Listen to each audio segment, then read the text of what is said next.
Hello, hello, hello, hello, hello, hello, hello, hello, hello. Just Hi, Scott. hello. Hello. I see a hail in the user list, but I don't see a hail. But hello. I see a Scott. Hi. Hi, Scott. Hi. So we're here. We're earlier than usual. And I think that, We've confused everyone. we've confused everyone. Nobody's here for the spooky. But today we will be finishing up Alone in the Dark. Oh? Nope. So yeah, that's what we're gonna be doing. When last we left, David Harbour. I was trying not to say David Harbour. When last we left Edward, he was in an alternate world, as you are sometimes in this game. And he was following clues to figure out a murder? He was trying to remember a murder that he had previously solved. Something along those lines. Remurder. But yeah. So, we are going to hop into the game and get started on finishing this up. It's been a wild ride with Alone in the Dark. We have been with this game for a while. Not this specific game, but this series for a while now. Once it's over, that's it. This is probably the last anything Alone in the Dark related, unless we Go back to Illumination Yeah. and finish all that. right. Yeah.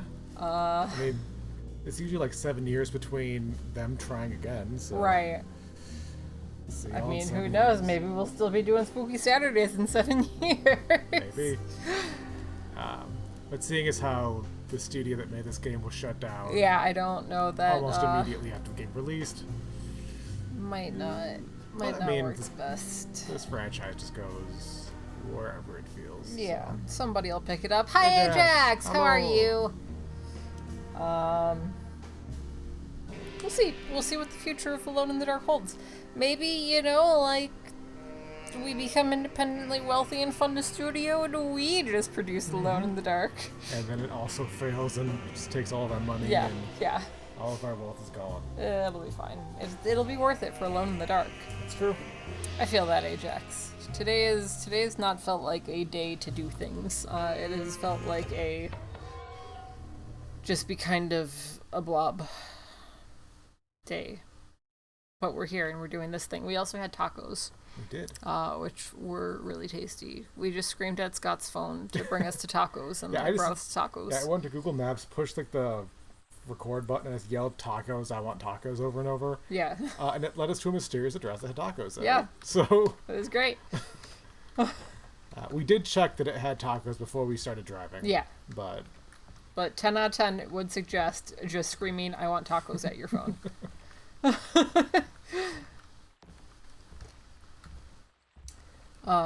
We were talking last week about podcasts, and I said that the only podcast I really listened to was Mark's.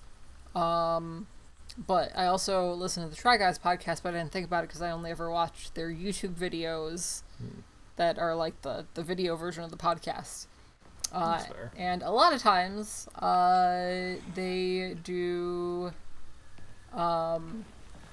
what they call plugs, where I don't know why they're called plugs, but they just go in the car. Oh, because it's a podcast vlog. There we go. That's the connection. Okay. But they'll go to different restaurants and stuff and just eat in the car while they're doing the podcast. We could just go to different restaurants and stuff and, eat in the car and do a podcast. Yeah, it'll be a tax write-off. Yeah. All the food. I hope that they finish up the renovations soon for you, Ajax. Hi, wifey! Hello. I said hi to you, but you weren't here yet. I saw you in the viewer list. But yeah. Tacos, they're great. Is moral of the story. I don't know if anyone's ever brought that up before, that tacos are a tasty food. Yeah, I know. I think we are breaking ground here. Talking about tacos and their value as a food. Chat, what's your favorite type of taco?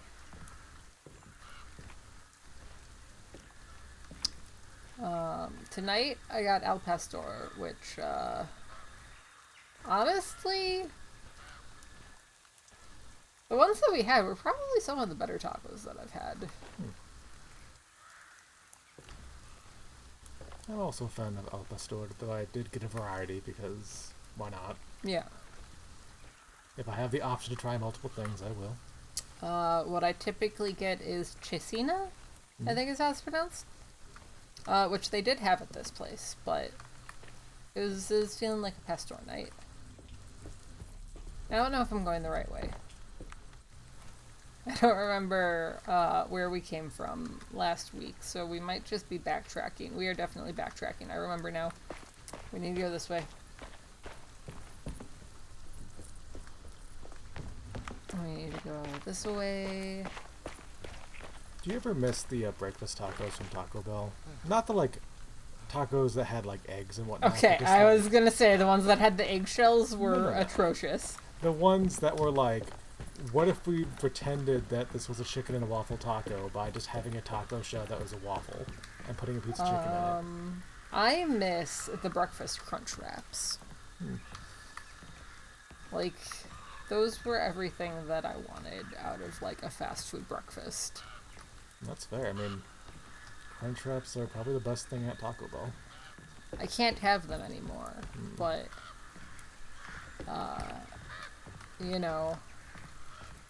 if I were out and needed a quick meal, I would maybe make myself sick for a crunch wrap. I think I've not actually gone to Taco Bell in a while, because it used to be... I'd really have to just go with you. Yeah, we used to go to Taco Bell a lot. Also, the subject of this week's podcast is apparently tacos. Yeah. Specifically, we would go and get a bunch of tacos from Taco Bell right before we went to this theme park class. Yeah. Six Flags is okay. Big enough. I've said that I'm in the Chicago area. I feel like it's Six Flags. Listen, you can dox yourself. I don't want to be doxed. She might be from the Chicagoland area, but I am from some nebulous space beyond time. But yeah, we'd go to Six Flags, which is known for its big loopy roller coasters. Get there bright and early and go on whatever we could early because there were fewer lines. With our stomach full of disgusting tacos. Yeah. It was amazing. And when Taco Bell released breakfast, it was the best because we would just get Taco Bell breakfast and then go to Six Flags. Taco Bell breakfast with those weird cinnamon roll cum balls. Yeah. I fucking hate those so much.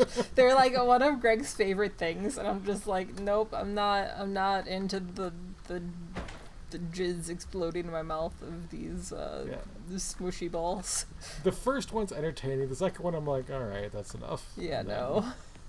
Have Greg get a sponge on the rest of the bowls. Yeah. I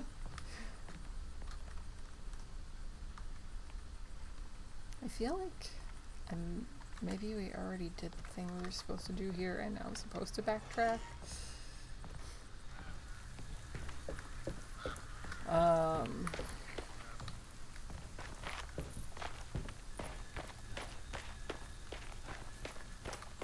But yeah, I'm not saying that I've gone to Detroit specifically to get tacos. But I have definitely gone out of my way while traveling to go to a taco truck in Detroit.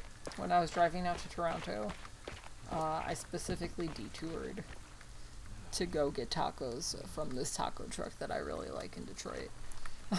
They were magical. They were great. They were everything that I wanted.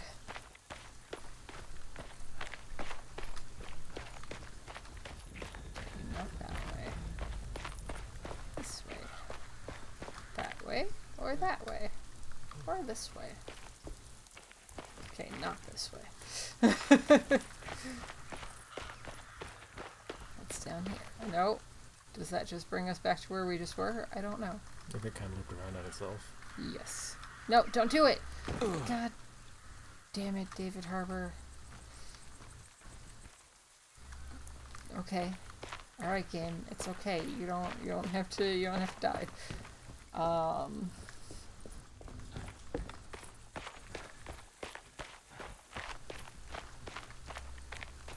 Have you ever had a taco place that you've like gone out of the way for specifically? I mean, Taco Burrito King. Even though we do just get burritos. Yeah. I have, like, obviously, more recently, I've started getting tacos to Taco Burrito King when I'm there because I can't do a burrito anymore. And honestly, their tacos are decent. It's all the same components, Yeah. so makes sense. I can't believe I didn't recognize you. I looked a little different back then, I suppose. Was any of this real? How do you mean? This day, just... so much is happening. I can't... I think I've lost my head. Do you need me to apologize? I mean... I am sorry. I don't think I need to begin to explain. You're just a kid, Grace. I'm really sorry. I didn't mean for it to happen. Lies. More lies. No, really. I thought I was being a good guy by handing you over to your mother. I didn't know. I couldn't have known that she wouldn't care about you. Oh. I don't know how this works. What is this for? Some form of admission of guilt. Maybe acceptance. It's what the Dark Man wants. I guess we just watch my father die again then. You think he's alive? I know he is. He's down there, scared that he won't be able to get out. That he will drown with his daughter again. What are you saying?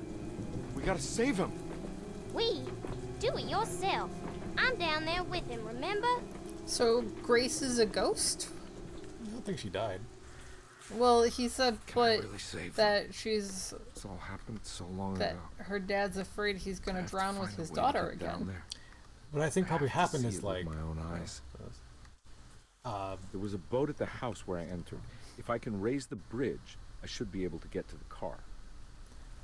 my guess is that she and her father were running away from the mother because maybe something bad happened Right. back then. They got ran off the road somehow. He went in, saved her, and brought her back home. And then, like, the father drowned in Maybe. the car crash or the water or whatever. There must be a stuff way to is. save you both, But right? then, Why else would I be here? yeah, no, that does make it sound. Hello? What are we skipping? Nothing. Okay. I wish it was like a skip button where you were just skipped instead of ran.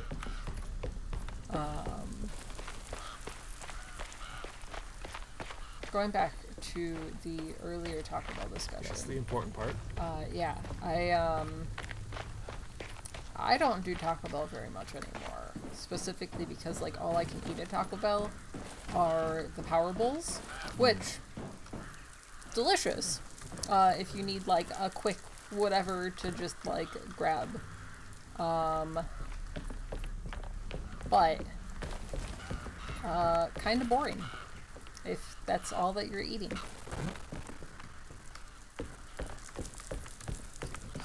This way.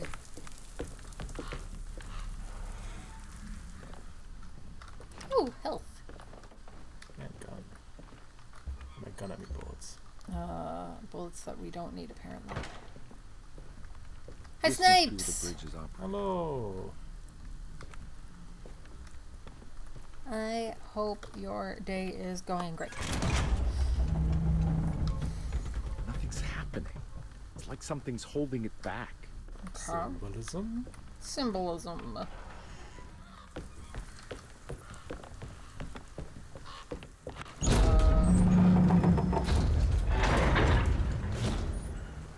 This seems fine.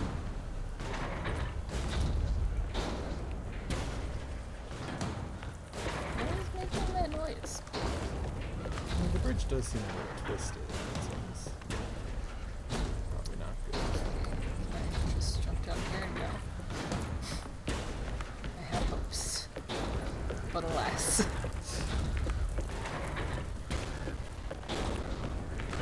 I keep expecting like the beating sound of the bridge to like start a song. That should be like the underlying like bass to it. Okay, I can't go back down, I guess. If it is the orchestra starts singing. Oh, This is a fight beat. off the vines. Got it. I just have to... It is definitely a Bjork song. Okay, we just have to... Fuck you!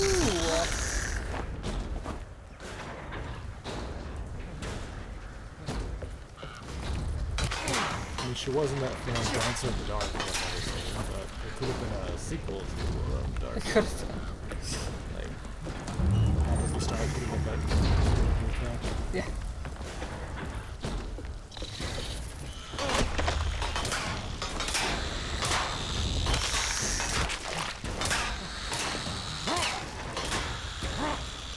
There we go.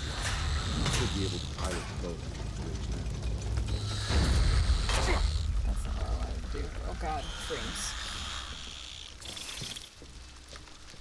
Are they in here with me? Okay. The answer was yes.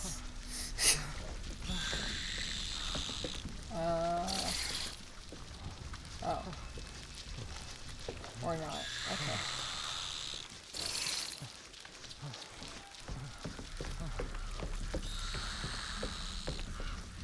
Just gotta do a little bit of huge.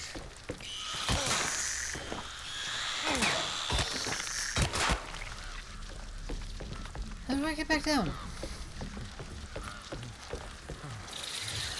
Oh. Okay, well, why do we die up here? I could heal, but that seems like a waste.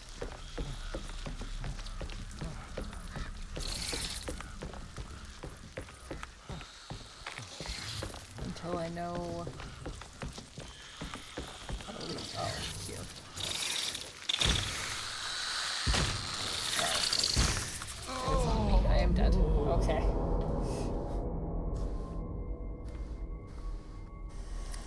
Alright. Cool.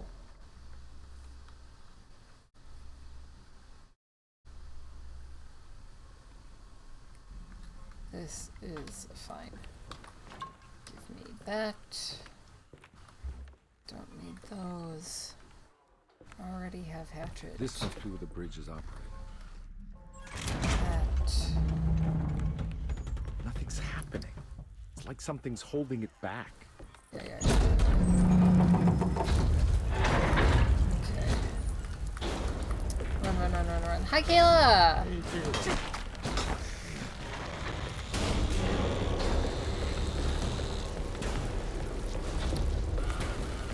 Just gonna ignore the bats. Or not. Or they're just gonna fuck me up. Fuck my bats.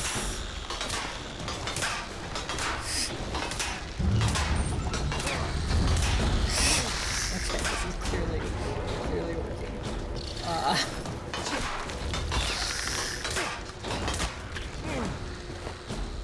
Alright, one more. Not one more? Oh. I should be able to pilot the boat. Keep moving. Game is angy. Okay, how do we get down? This way. Not this way, please. Let me climb down the ladder. Please, before the bats attack me.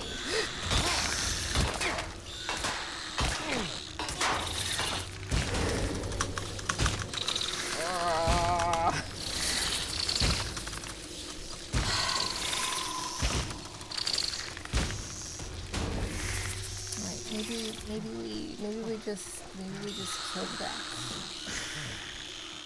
That would be very rude. That would be rude. So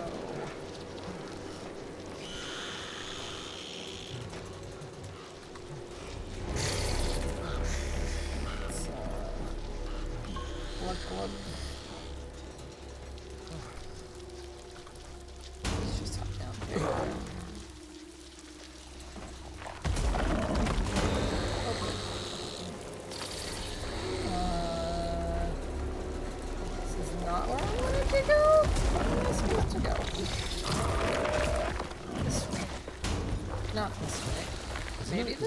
to the house to the dock in the back? Yes, 'cause I need to go to that boat.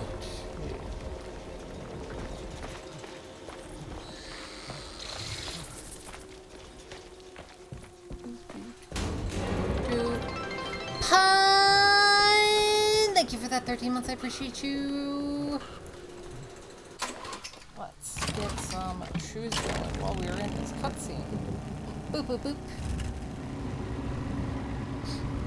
Oh, my nose is so itchy. Why does all this happen? Why does stream make my nose itchy? I'm allergic to all you stinkies. Oh no.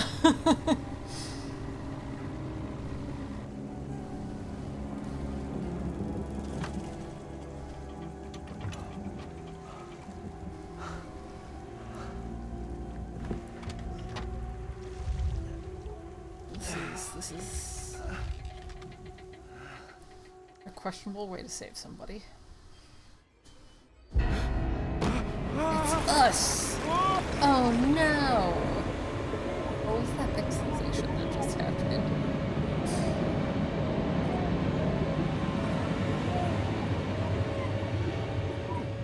Alright. Well.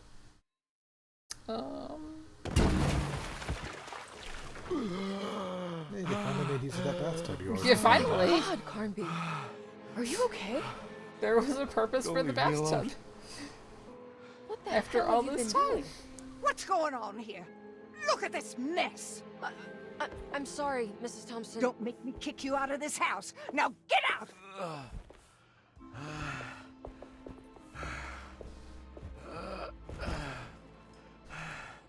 Hey, Detective. Mr. Carnby. I'm really worried about you. Why? He's I fine. just need to catch my breath for a moment.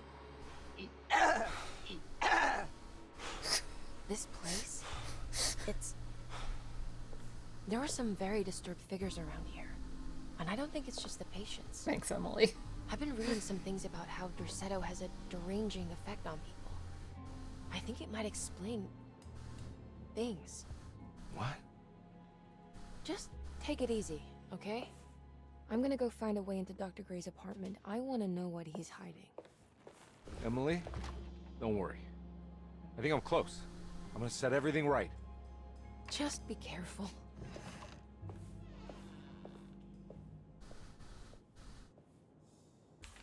Okay. The couch parasites will do that. It do be how they work. Okay. Conby had run their car off the bridge. He pulled Grace out of the sinking car, but left her father to drown. He could have saved him. There was time. He just chose not to. Instead, he took Grace back to New Orleans and collected his paycheck. Okay. So was it like... So he was in the process of bringing in Grace and her dad. Was it trying to get away from the mother? Because again, he keep like saying, I didn't realize that like I shouldn't have brought her back. Well, because Grace is now in an asylum. Yeah. So her mom clearly just dropped her in an asylum. Yeah. Instead of taking care of her. So that's what he was apologizing for. So his Grace's mom said that the dad kidnapped her. And that's the case that Edward was on. So he went and he found him and Grace and was presumably bringing the dad to the police to be like, here's a kidnapper, and then to hand over Grace to her mom. But then I guess Well, it's easier to turn her somehow into a ran dead off man. the bridge and saved Grace. And yeah. And then still didn't save the father, even though he could have. And handed Grace over to a bad mother. So that is his guilt that he is carrying with him. Which honestly is kind of a better story than Emily's. I was embarrassed that my husband had the Spanish flu. Pansy. Yeah. Dying of a disease. Yeah.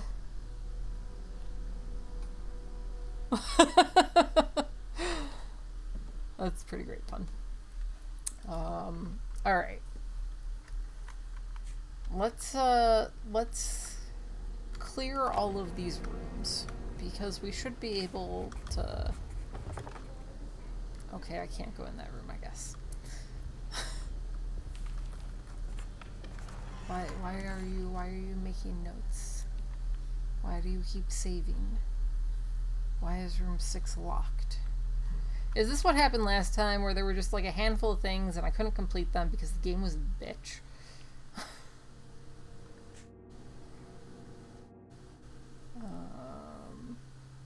I don't think that puzzle in the clerk's office is real. I think the game is just glitched. Water, thank you.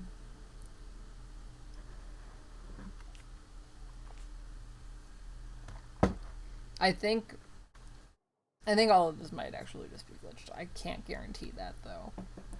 But I feel like I have done all of these things.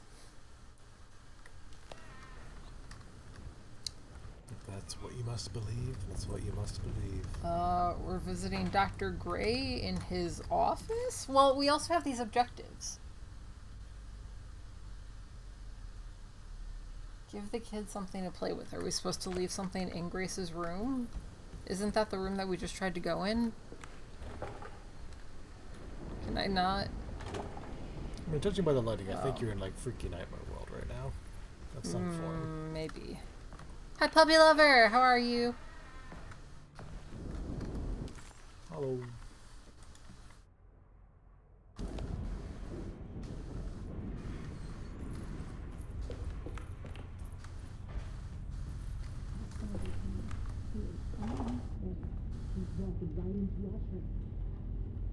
That seems fine.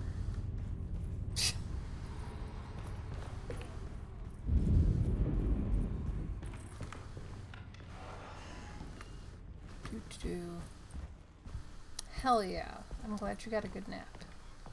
I'm doing pretty okay. We're here, we had tacos, we're finishing up this game tonight. It's just, okay, we're supposed to go to his apartment. Which one is his apartment? It's at the top of the stairs on the other side, right? Sure. If I remember correctly. Okay, I can't go that way. Keep pressing M for map because that should bring up the map.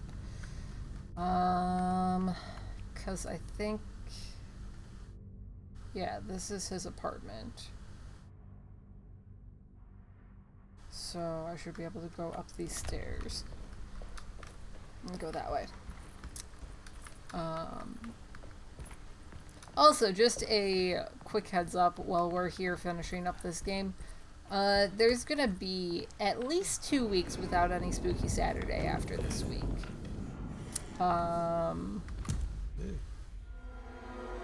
So spooky. So Saturday. Oh, I'm supposed to walk towards him. It seemed very unnecessary.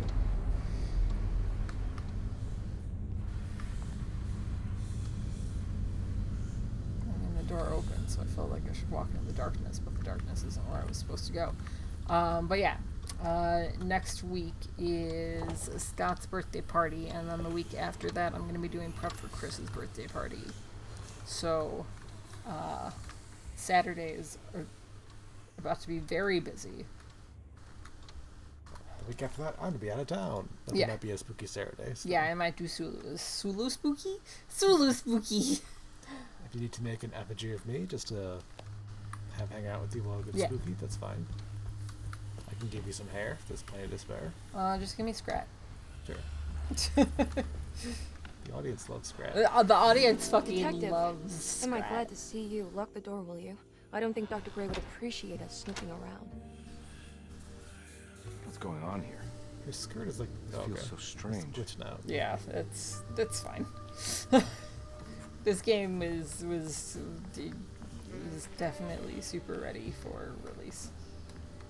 You know, I was thinking about this. You have a happy early birthday. Oh, thank you. I'm gonna be older. It's not an interesting birthday, is the problem. Yeah, I feel like once you're past 30, none of them are interesting until you're at like 50. Yeah, I mean, at least if it's like decade. Yeah. That's one thing. Not a decade, not a half decade, just... No. Oh, but I was saying about this. So the initial release was supposed to be last October, right? Yes. And then they pushed it to January. Yes. But they said they didn't want to do the January release because they were concerned about, like, rushing development. The first one was also, they at least blamed it on, like, Alan Wake and Right. Spider-Man. I find it funny that, like, they blamed other games for the first delay, and then the second delay, they're like, actually, guys, the game's not ready. Yeah. It's just, it was very silly to me. I was thinking about it earlier. Have you found anything? What? Yeah. Yeah, I've seen some things. He's seen some Okay. shit. Let me know if there is anything you want to talk about. It is interesting seeing games just keep getting delayed. It was like Beyond Good and Evil 2 is now the longest delayed game of history. It's been like over a decade. Right. No more Duke Nukem Forever jokes. I can't imagine where this book could belong. Let's talk to Emily again. You don't find this place strange? Dorsetto is certainly one of the stranger places I've been to. We have to wait so long before being able to move after we talk to her. This room feels too real.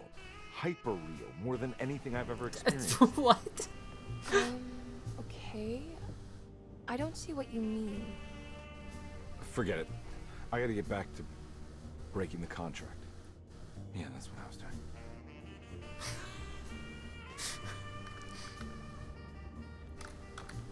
Okay, that's all the dialogue options that we have with her. Let's do this. What did you do? Dun dun dun. I was just rearranging the books.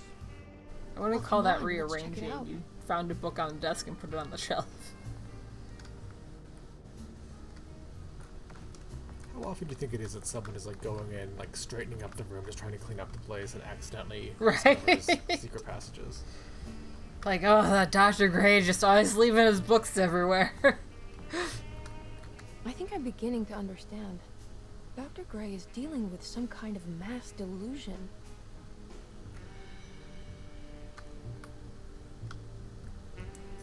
Dr. Gray, whose room this is, who has a suspicious symbol drawn on the floor. Yes, he is dealing with a mass delusion, Emily. What were you saying about mass delusion? Dorsetto seems to have a deranging effect on people living close by. It has a history of creating cults devoted to some... Hi, Afro! Even the Doing name good, how are Dorsetto you? refers to the cult existing here before the Civil War. Dorsetto was the name of an ancient fertility goddess worshipped in Syria. Dr. Gray and his friends, however, seem to prefer the black goat of the woods with 1,000 young, or Shub-Nigroth. And that name can only have come from my uncle's twisted mind. What? Why could that only come from Edward's mind? Not Edward. Jeremy, yeah. Surprise, think all Edward of was them her are in this uncle cult all business? along. Even Jeremy? I'm not sure any of them have a choice at this point. We just need to find a way to stop all of this.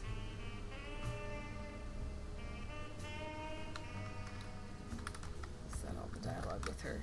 Nope. We got more. I've been so busy trying to free your uncle from the promise he made to the Dark Man. I guess I kind of just let everything else go. Don't worry, Detective. I feel like we're close. I'm sure Jeremy will turn up. If he is part of the cult, he wouldn't want to miss the Feast of St. John. I just need enough information to make him see the truth. I hope you're right, but I doubt he'll show up. Not as long as the Dark Man's got him hiding. It bothers me that she hasn't commented at all about him, like, talking about breaking the contract with the Dark Man. Good to finally meet you, Mr. Hartwood. I'm here on the behalf of your brother Philip. You were expecting me, weren't you? Yes, you're from the city, no? That's right.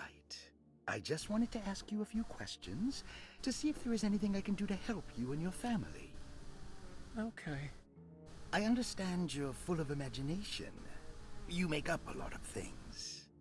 I suppose. And you obsess over them, blurring reality and fiction. Ooh, what kind of tea pun? Sometimes. Do you want to tell me about the Dark Man? No, I don't. That's all right. Perhaps there is something else you can tell me. Something you know to be made up, but you hold dear. Juan? John? Who's John? He very clearly said Juan. Juan Luis Jorge. Oh, wait there a moment. Here, take a look. Is he? Oh, he is the author. It's a magnificent book. Life-changing even. The real Juan is long dead, but I like to think of him as my friend. My most beloved friend. I see. Do you often do this? Fantasize about people you read about? No. Well, there is Jacob. Who is Jacob? Turn to the last page. Oh, it's a newspaper article. The Prisoner of Ice, Jacob van Ostad. Is he also your beloved friend? Oh, no, Doctor. Not at all. He is the fire that fights fire. Yes, I think it's clear your overstimulated imagination, this mania, needs to be tempered for you to live a normal life. I know your family calls it the Heartwood Curse, but I want you to know that there is nothing supernatural about your condition. It's all inside your head. And with that, I'm very qualified to deal with. In time, you will be cured. Happy fly. In time.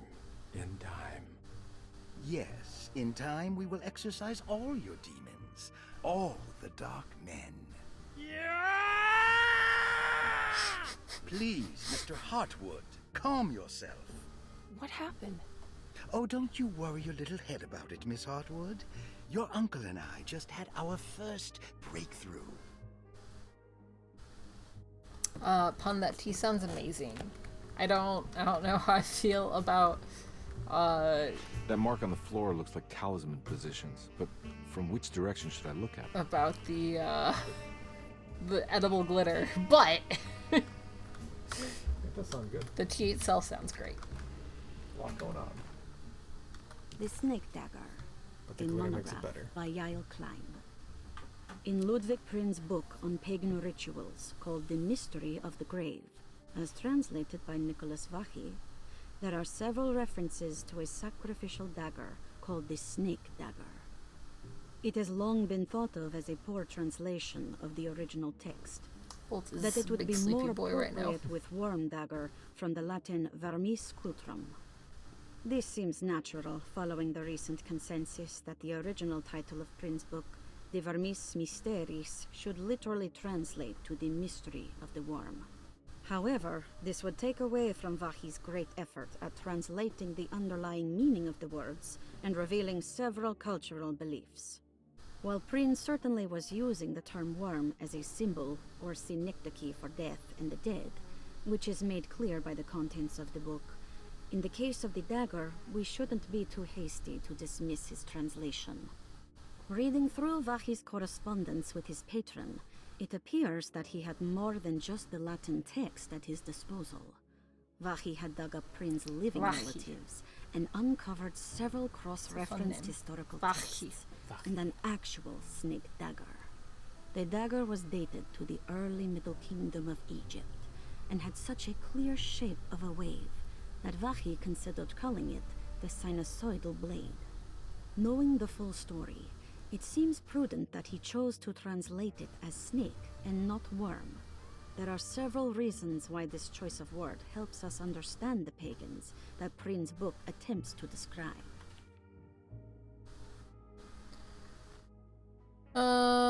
This is a lot.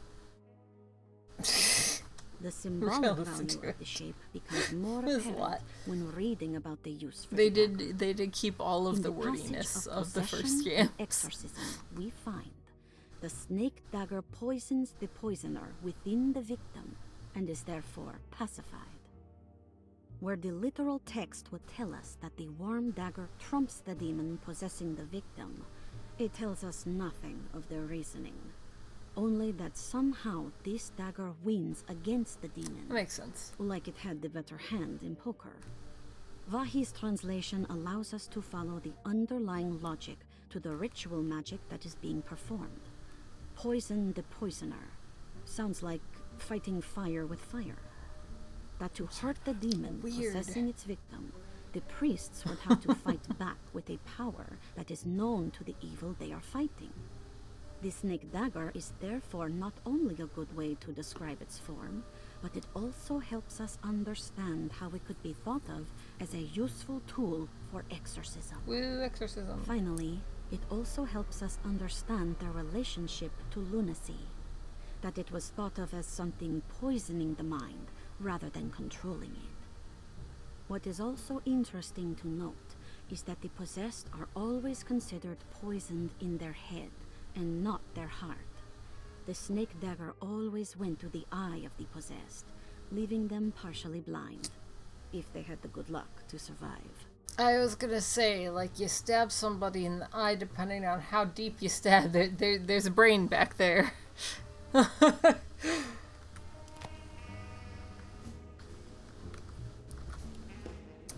Locked closet. Doesn't have anything for me.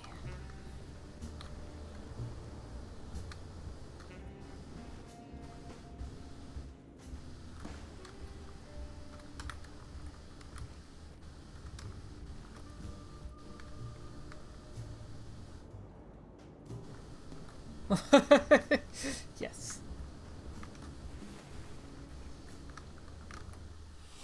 Furniture key! We did it!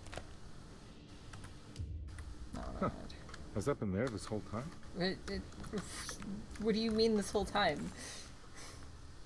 You act like you've been looking for it for ages. There's nothing else in here, right? No.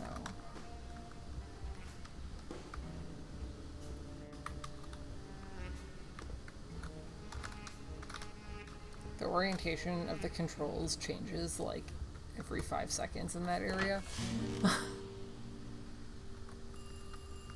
Ring ring.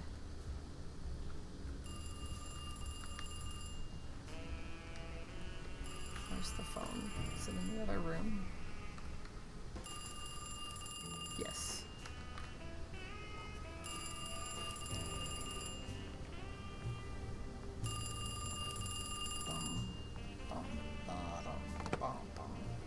Hello? Detective Carnby? Who is this? Jeremy? Jeremy is with the Dark Man. You can't save him. Well, I've done everything he wanted so far, and there's just one more thing on the list. I expect him to keep his promise and return Jeremy unharmed. Get out, Detective. While you still can. Okay. Alright, bye. Okay, bye. See you later. I'm outie. Investigate the broken clock.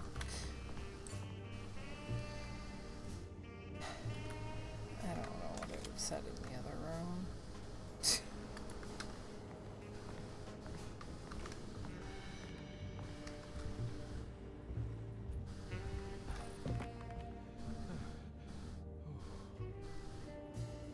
I don't think that's actually helpful to me.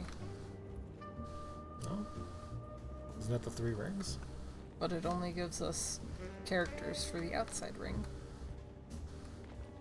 I was more thinking like the shape of where the points are. Oh, I guess that's fair. They appear to be...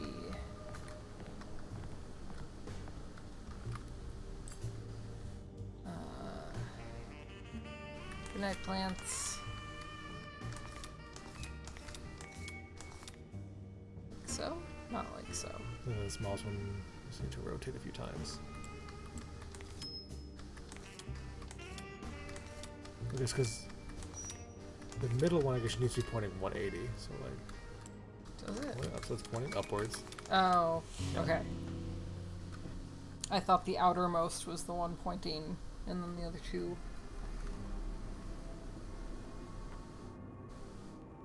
We're going to Narnia! Going in the closet. Not again. Just like Jeremy. And Juan. You okay? You look a little frazzled. Just stupid telephone. I know. I tried calling the police earlier. The telephone is completely dead. It's not... Yeah, no, the telephone isn't working. Very normal. Miss Hartwood, I think you're gonna want to see this. Why are we... Oh. Is there something in the closet? Yeah, there is. You don't see the very obvious gate leading to whatever Jeremy's madness is serving up next? I don't understand. Are you making some kind of fashion metaphor? I'm sorry, I don't have time for this. Can you just tell me what you're doing? You don't see this. It's fine. It's fine. Catch you later. Are you going inside the closet? Yeah. Got a problem with that? No. Do what you think is right, detective. Yeah, Sorry, I damn mean- straight, Emily. He can do whatever he wants with his Goodbye, Miss sexuality.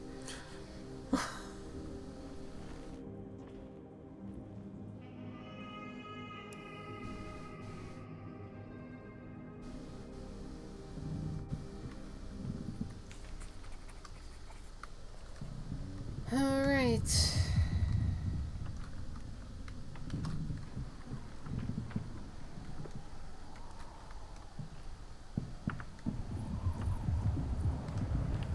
Let's go. Perfect.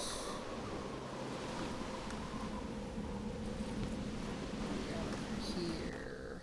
We found the ancient stellarium perched on a cliff facing the Arctic Ocean after a day of sailing due north of the Eskimo encampment. Jacob van Ostad was our most keen member of the expedition. He had been chasing down the source of a peculiar type of crystallized metal present in several sacred items among the natives on the northeast coast of Greenland. The site was a remarkable find for any explorer, and we were all enraptured in our search for enlightenment and meaning. The surviving architecture seemed almost unearthly in origin and astonishingly sophisticated.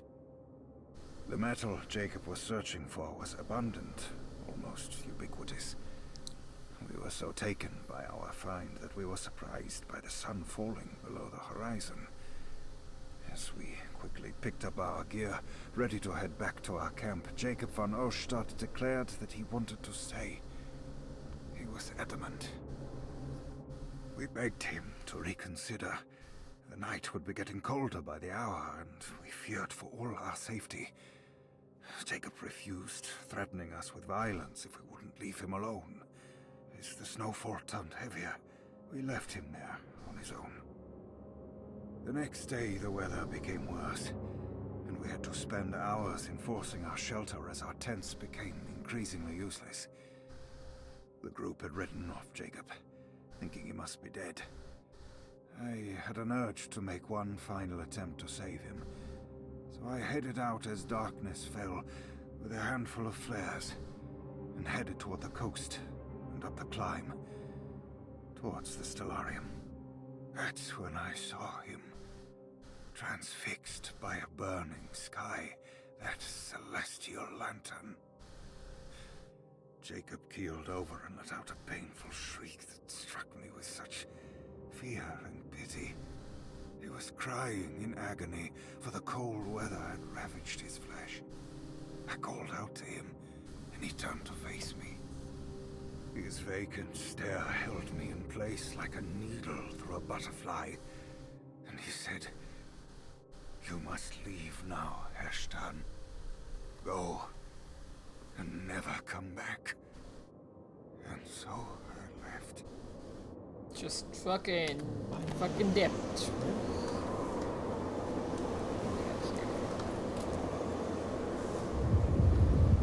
Layers.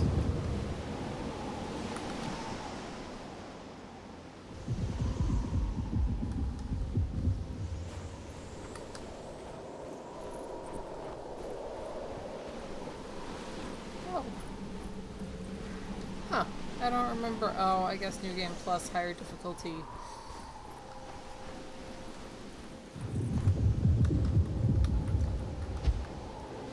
Because there was nothing out here with us. Not that we encountered. Yeah. Oh, hello. Hey, dude. Don't mind me, just running through the snow here. Ooh, health.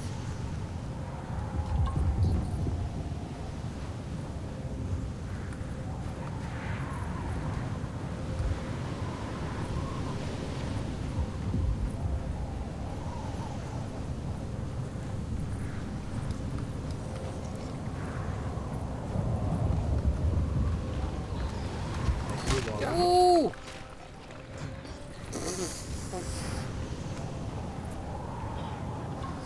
Aye! Oh, I can't believe you're not drinking your water. Listen, Snipes asked so politely and you're just ignoring. listen, I'm gonna get to it, I'm not ignoring. Okay.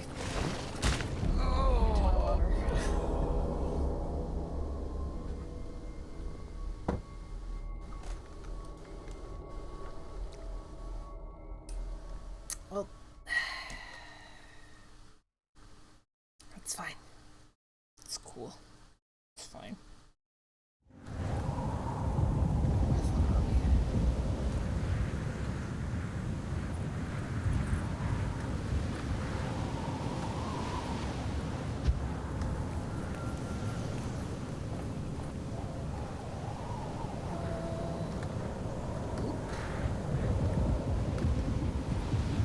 Excuse me while I go up these stairs. And heal, because I'm gonna have to fight a dude.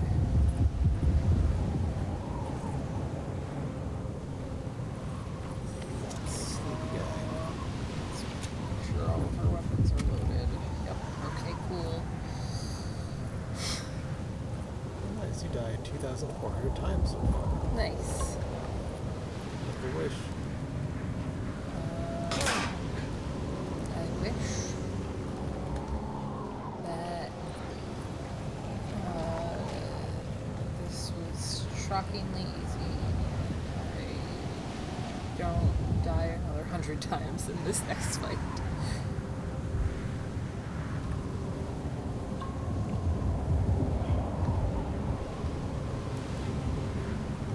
I don't remember. Is there a way to look behind me as I'm walking? Other than during this. Oh, there's nothing behind me. Alright, into the Stargate we go. Hey, Jakey. Buddy. How's it going? Hey, you! What are you doing here? What is this place? Turn back, detective. You're not wanted here. Whoa, take it easy. I'm not your enemy. Oh, you're wrong, detective. You're wrong.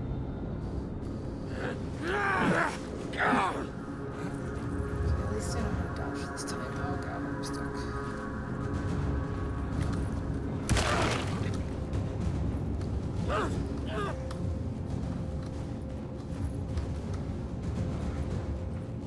Wow! Where'd you come from?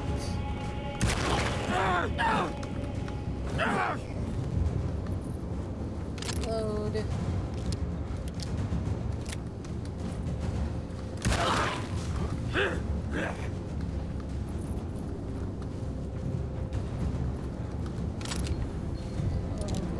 Time as well.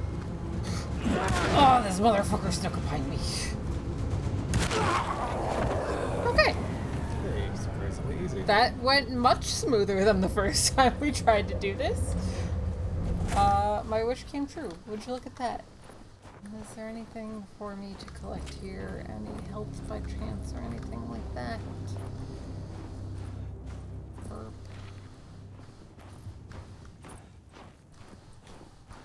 No. Alright. I suppose we will carry on then. Unless there's anything back here. Nothing?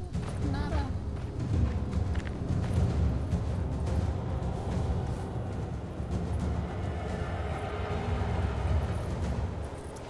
Man, like, dodging attacks really makes a difference.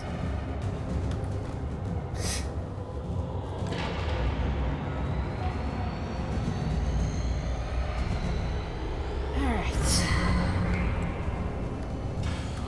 Of course. Tours. I figured you wouldn't want your stars aligned, Jeremy. Maybe that is me. Temperament. Edward, could you speak up? I can't really hear you over the sound of everything being loud as fuck.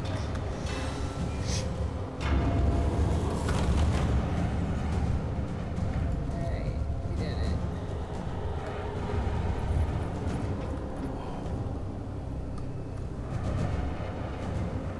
We didn't do it.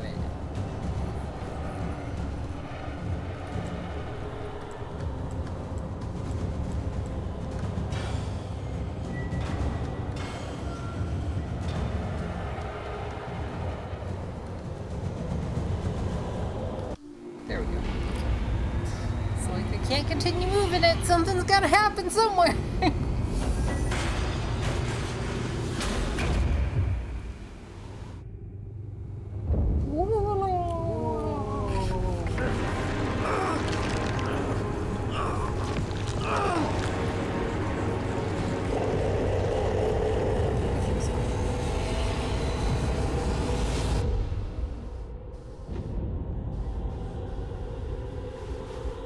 Alright, now will this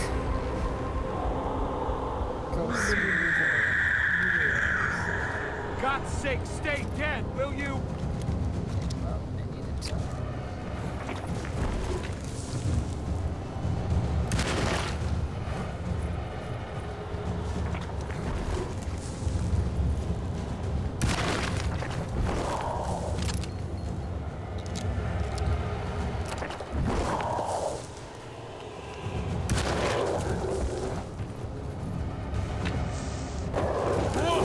Dagger! I don't remember him having a health bar before. I think one of the UI things they added. Might be.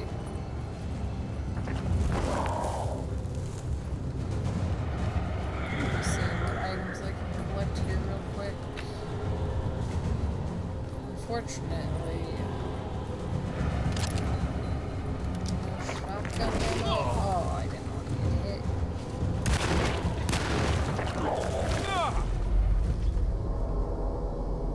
Dumb. Load most recent save. Okay. Skip, skip. I said skip. What? Okay. It's just, oh, I have to hold down E. God's sake, stay dead, will you? That's not the weapon that I wanted. This one. Reload it. How far is he? There.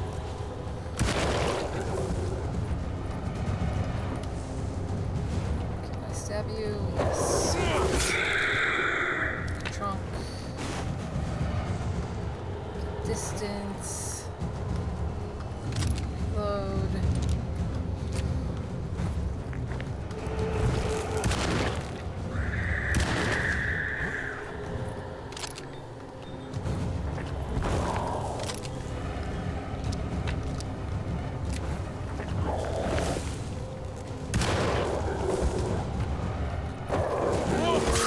Stabby.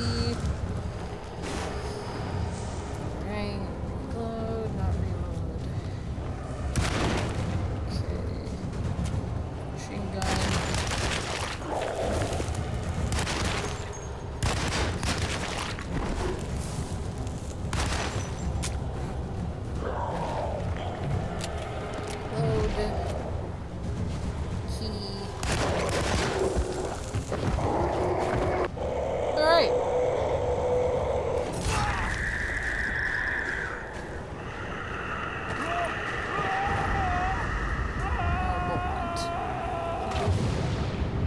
It's probably outside. Man. Could have really used that ammo.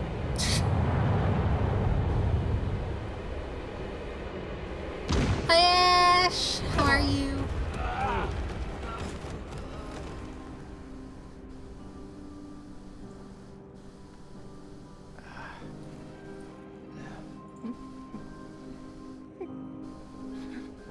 Jeremy? It's a rough time for Jeremy there.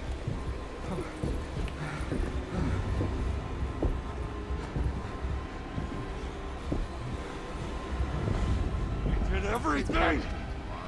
Aren't you happy? Stupid charlatan! What more do you want from me? I don't remember the Dark Man having little flappy wings. Oh, my lord! I always had the wings, but the first time I moved.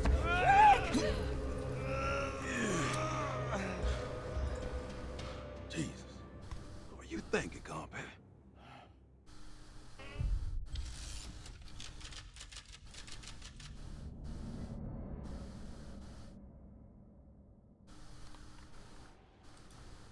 Yes, this is chapter 5, thank you. Okay, so the doctor is the Dark Man. I'm assuming. Because she screamed for the doctor.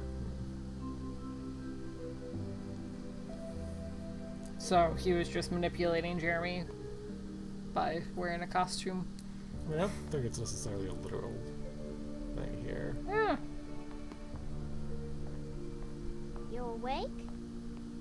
You are awake. Ooh, French toast sticks are Mr. Conby's up. a thing that I haven't had in a lot of years, but are delicious. Knocked out for the rest of the night. Come on out and join us, will you? I'll save you some gumbo. Good to have you back. You gave us all a good scare.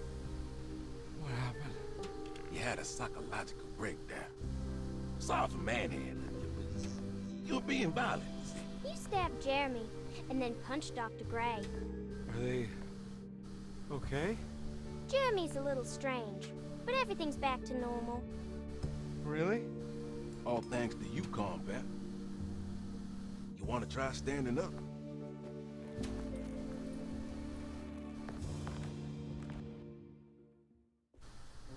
Well, if it isn't the hero of the day. How are you feeling, Detective? Never better. How about you two? Hey, Jeremy, I didn't do too much damage, did I? You lost an eye. It went into his brain, presumably. Very quiet. What's up with him? Painkillers? No. You see, despite you having the finesse of a one-eyed butcher, you managed to lobotomize dear Jeremy. I did what? It's actually quite impressive. It's not like I hadn't considered it myself. I just wish Jeremy could have been helped without reducing his personality to that of an oyster. But he's gonna live. Of course. As long as someone keeps feeding him, he'll outlive the best of us.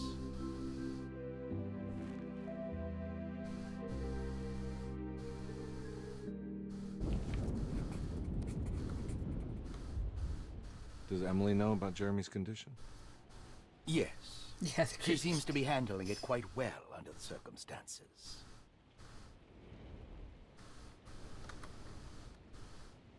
Does she still want to take Jeremy away from Dercetta? I will have to insist that you do. This is not that kind of institution. Okay.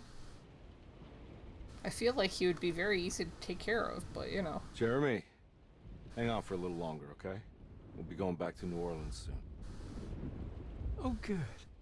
I do so miss the city lights.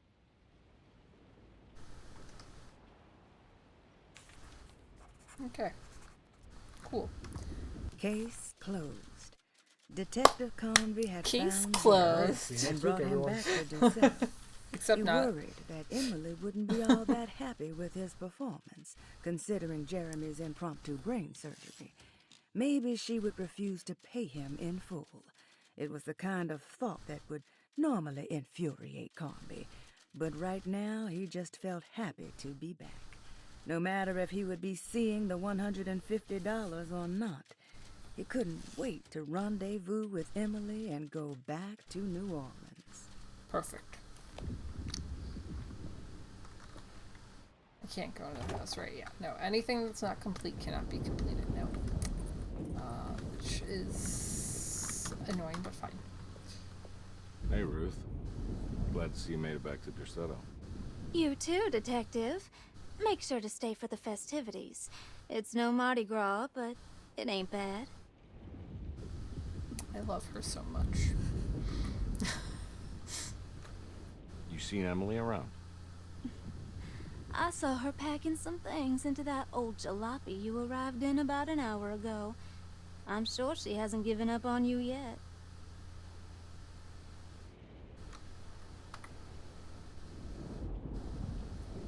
Catch you later. Looking forward to it, Detective. Alright. Hello. Please give me some gumbo. Good to see you back on your feet, Detective. Have some gumbo. Thanks. I'll save it. Why is it spelled gumbo? Could just be an older way of spelling it. Seems like everyone's in a pretty good mood. The Eve of St. John is the most important date of the whole year. It's the only day when the black goat of the woods tends to her young.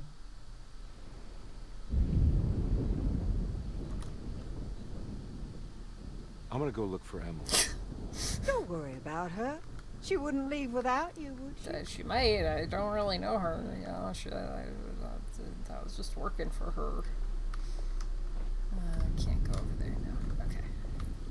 There's nothing secret. What are you looking for? Just keeping an eye out for the storm. Radio says it could be a wild one.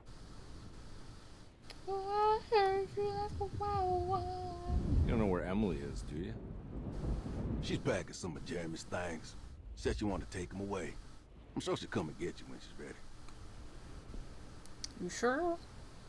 Also, we still don't know why she knows him.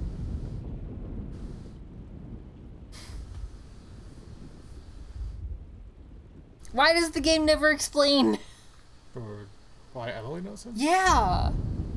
Because when they first meet in, like, the alternate world, she's just like, Batiste, I barely recognized you or whatever. Like, they know each other when they were younger. Yeah, well, who brought Jeremy to Derceto in the first place? Presumably her, because she was So the one probably talking to better Dr. than. Gray. Yeah. How long has Jeremy been at Derceto, though? Because it doesn't feel like, from context, it hasn't been that long. And he knew Emily before she was engaged, even? And Spanish flu was like the 1910? 1912? 1912? I think. So, 13 years? Right. That seems reasonable. Maybe Jeremy's been there for 13 years. I Should feel probably like... get a move on then. See you around, compare. Like, this isn't a hospital or anything. I think it's just where people live when their family doesn't want to deal with them. I need... When was this? 1930?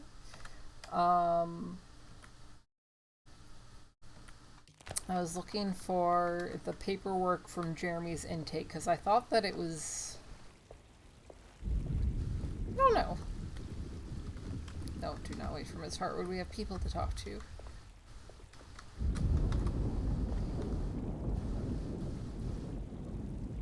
That is one impressive tree. More impressive than you could ever imagine. Can't see it. Tree. So how does this all work? I want You an indoor dance around tree. chanting? For the ritual, I mean? Stay and find out, Detective. It might just do you good. Would it?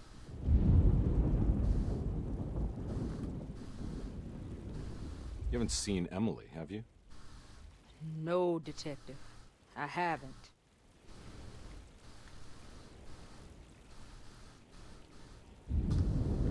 Okay. All right, tell me, what the hell's about to happen here? Every year we have a little turn-the-page ceremony by the tree. It's symbolical. Symbolical. It's like life has its cycles of grief and happiness. You know? Just like a tree facing the seasons. Things change, but remain the same. Okay. So this is basically New Year's Eve, but with a tree metaphor. Exactly. You're so smart. It's about starting again. I mean, who could use a positive message like that more than a bunch of lunatics like us? Fair.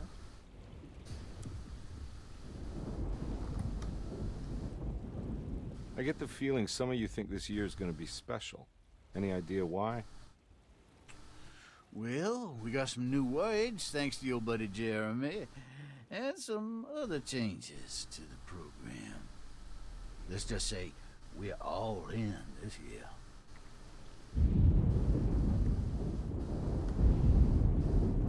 I was about to say that I wish that we were having a big storm like this, but I don't want to curse you having to drive home in a ridiculous storm. Again. Are we in her room now? I know, I thought she was gonna bite it. It's genuine.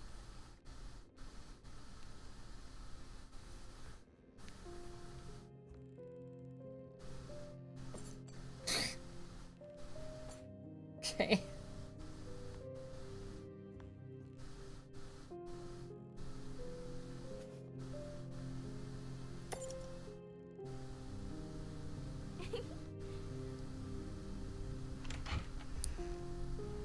Hey, kid, what are you up to? Nothing much. Here's the secret Yeah. ending. Anything I'm gonna have to pay for? You're bored, aren't you? Yeah, I can tell. You want to see if we can tear your mother away from the play? Can you believe they're still going? It's been hours. You forgot this. Well, I just didn't want you to think we had abandoned you in there. Can we go home? Yes, please. Can we? I thought we What? had seen You this guys from didn't like Emily's the side. play? I could be wrong. It was all right. Maybe A little I'm crazy. difficult to follow. Oh, I agree. Let's just say there were moments where it left me alone in the dark. Ah, they said the thing! Whoa, what do you know? Did you like it, sweetie? There should have been a hedge maze. A hedge maze? Uh-huh. And pirates. That would have been fun. Maybe we just Well, watched this ending because we didn't know if we were going to play through a second time. I don't know. I remember seeing did see this, this, though. Yeah.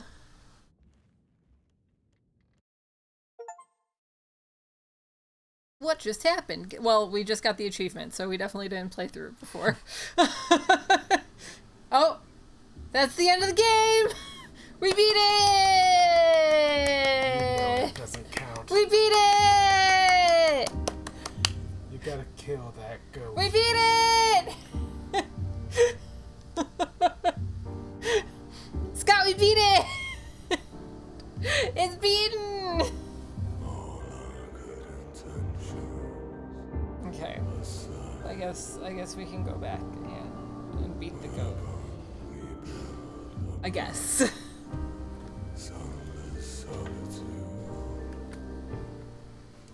Alright. I hope it's saved right before we talk to her. Hopefully. I'm not talking to everybody again. Fuck them. Not even Ruth. No. I love her.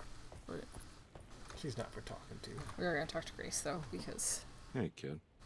What are you up to? Preparing for the ceremony. I don't want to disappoint Mother. If it didn't take so long What's between your part in each this? single dialogue thing, I'm the Cabersan Corn. It's very important. Only I can settle our debt. it'd be one thing, but there's such a a heavy pause You know, between each I thing. had my doubts, but you are in the right place, Grace. I think you might be right. For once.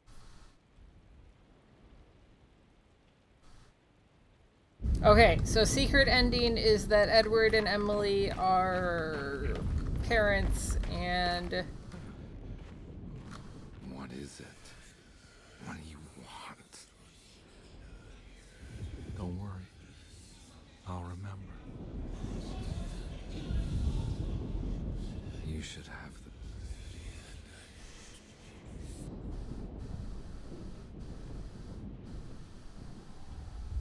different secret ending. Hi, Wanderer!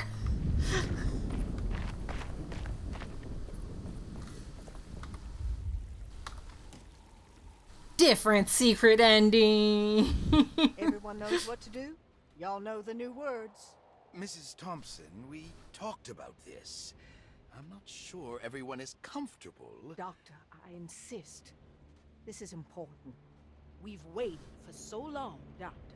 Let's just go with the old song. Not every change is an improvement. Boss, good or bad, we need to move forward. All in, Doc. Let's bet it all. But we don't know what we're dealing with. It'll be okay, Doctor. Better even.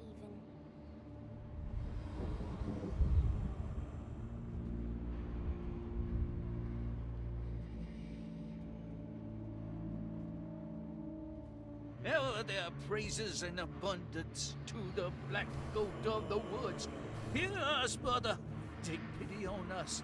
Take pity on us. Ever Hear there us, praises mother. and Praises abundance in to the abundance, black black goat goat of the pity woods. on us. Hear us, mother, and take pity on us. Take pity on us. Ever there's praises and abundance to the black goat of the woods. Hear us, mother, and take pity on us.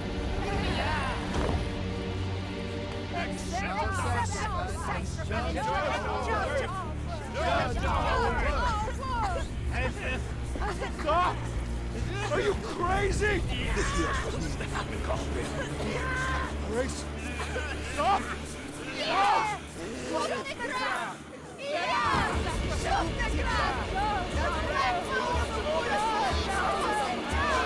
Child sacrifice is a bold move to include in the game, honestly. Eh? Detective, get my uncle out of here. Jeremy, come with me. Get over here. Jeremy has been lobotomized. I don't. Jeremy, come here. No! There has to be a sacrifice!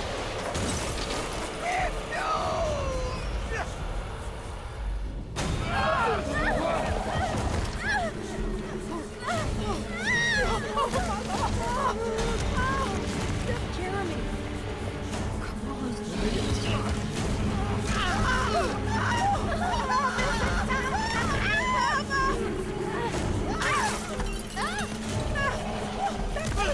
Smoosh.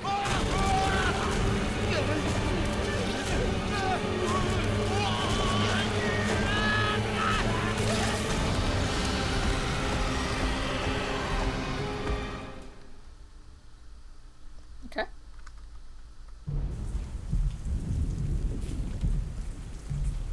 But when does she call upon Detective us? Comby returned just as the festivities were about to begin.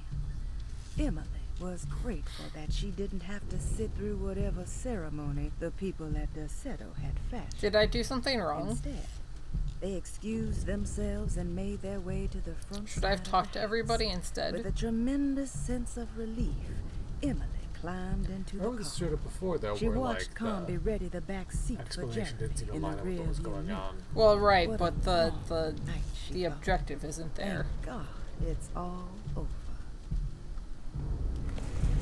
Water, thank you. I can't let that monster leave Derceto. I have to stop it.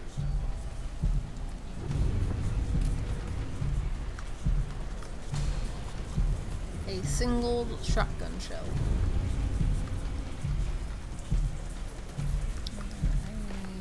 Nope, not what I wanted.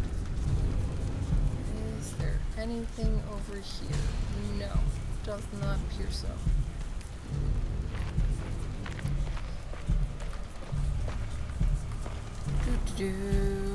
Collecting ammo if the game will give it to me. Is there any ammo? It doesn't look like it.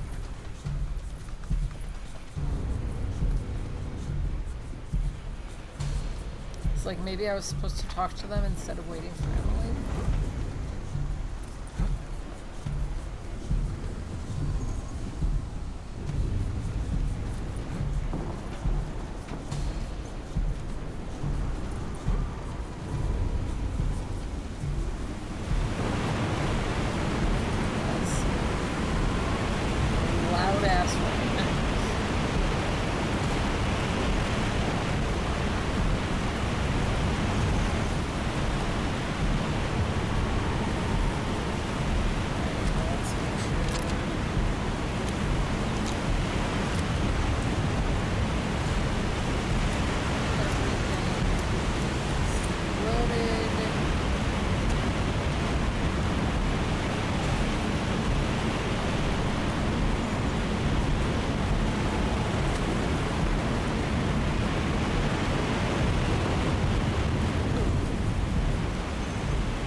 Debris. So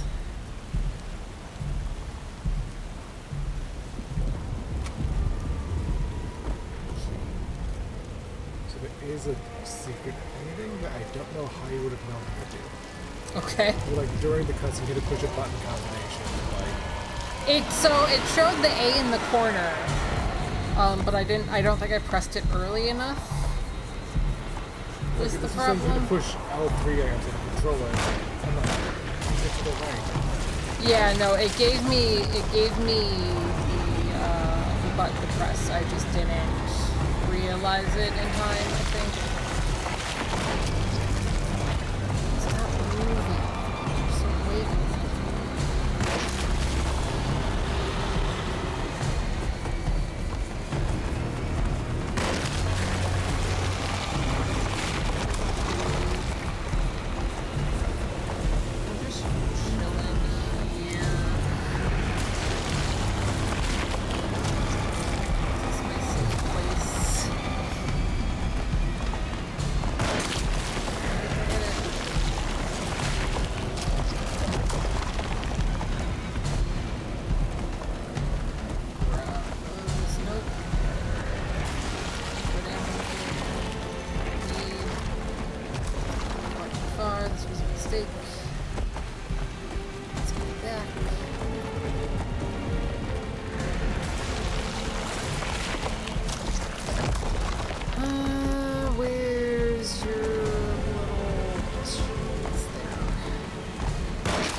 doing so well! Night rotting in hell. Okay.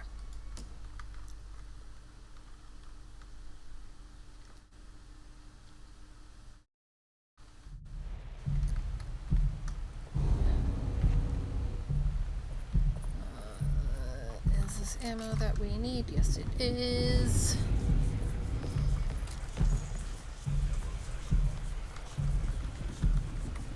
Down.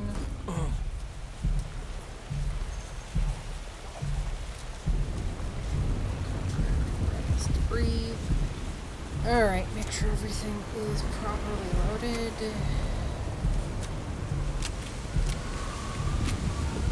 Alright.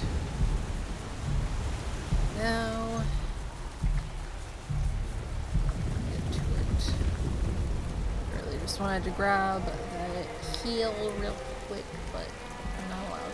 It's not happening. It's fine.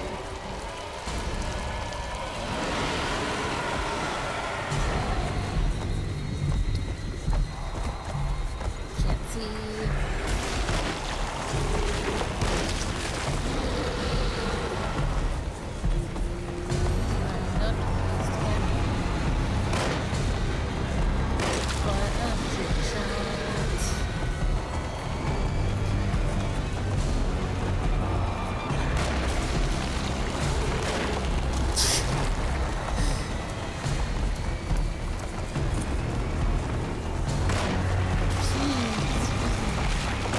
Better at shooting.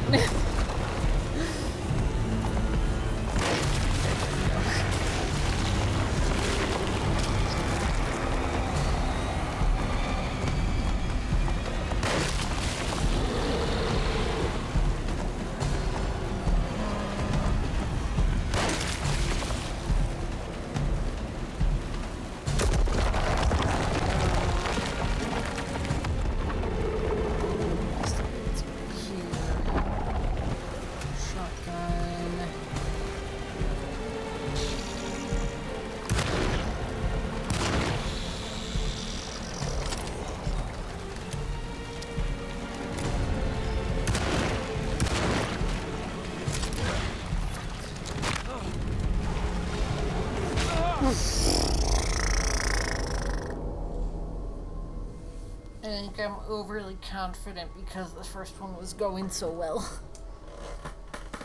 I need to be humbled. Yes. You must be humble before God.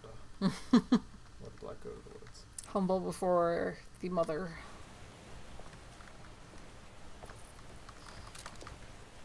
Mother is mothering, as the kids say.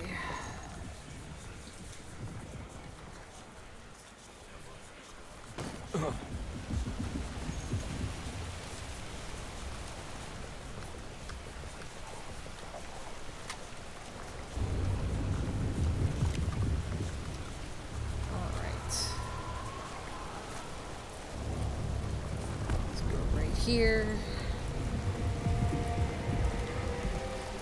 Can I skip this? No, I can't. It's unfortunate.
Go. And down.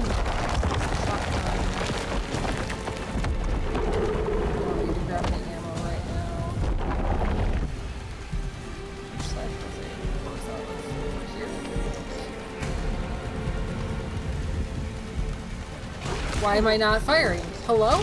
Hello?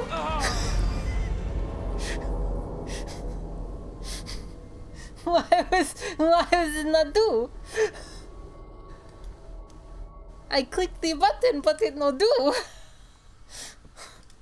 just didn't want it enough. I'm just gonna copy the dead command so I can paste it more easily. Oh, it took away ammo. Oh, I've just put it over here. That was nice of it. Make it a little easier for you. Yeah. Ugh.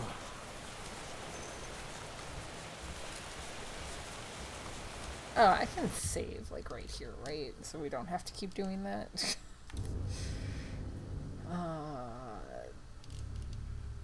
This one. Accept.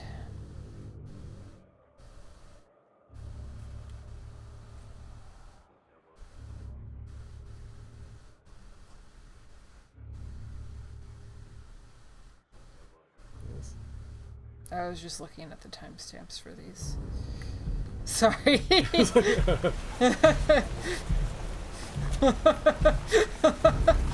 I was assessing if we would be able to go back and try the secret ending.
Done!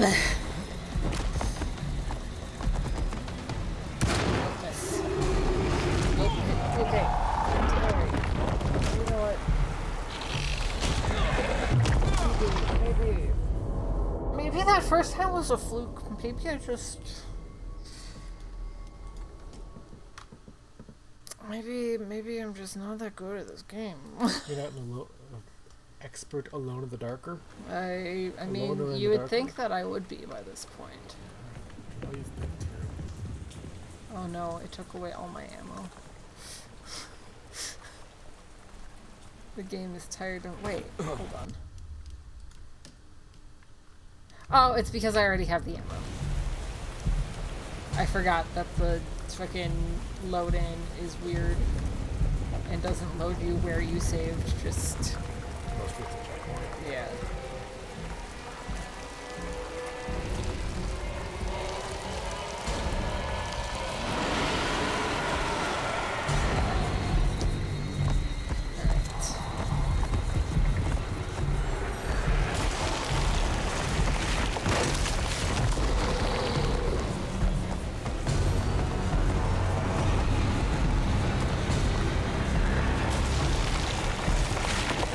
This is very unrelated to what's going on right now, but you know what? We gotta watch Rocket League.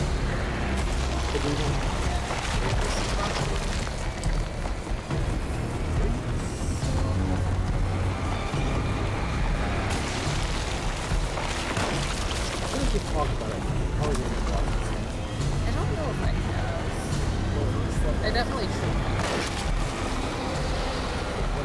College show.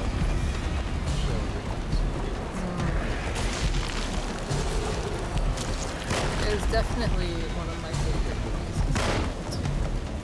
Is that the one where like goes to Albuquerque? You're thinking of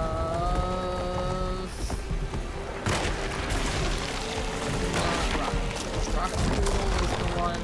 I don't think there's an alley.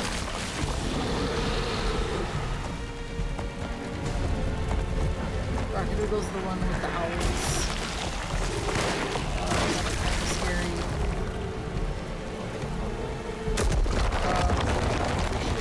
Probably, yeah.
Okay, great, thanks.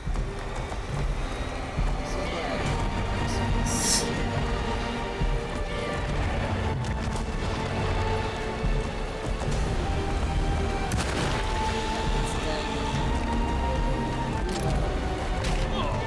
That's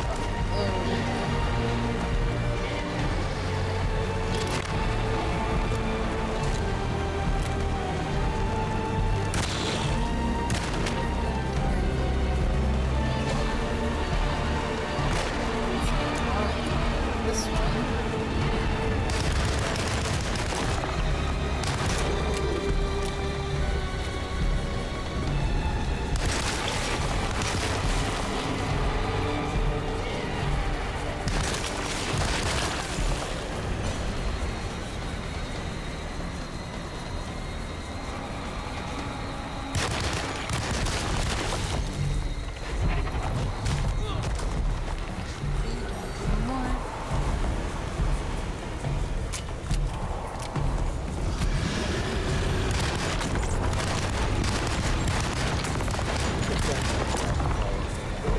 I still sort of wish I had that one.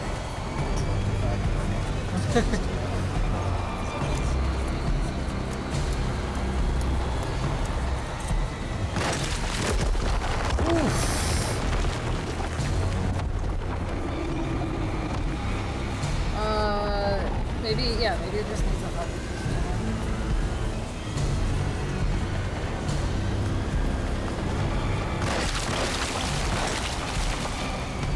Can't tell if it's popped up yet, guys.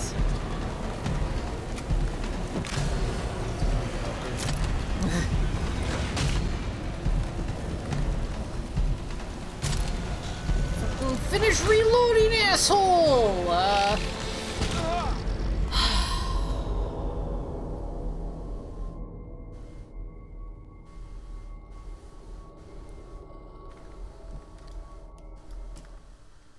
I've always kind of like thought about with, you know, the whole Lovecraft thing and monsters and whatnot. Because, you know, Lovecraft was kind of racist, and by kind of, I mean very. Yeah. And, like, a lot of his books were mostly, like, based on his own xenophobia about, like, basically fear of being replaced. Like, can we do some sort of different angle of, like, what if we didn't fear the monsters? Like, what if it was just Lovecraft just being really anxious and paranoid and, like, slandering them? But, like, you know, just because his creatures are from time immemorial, living in this that's something sad, right? They're not necessarily bad kids.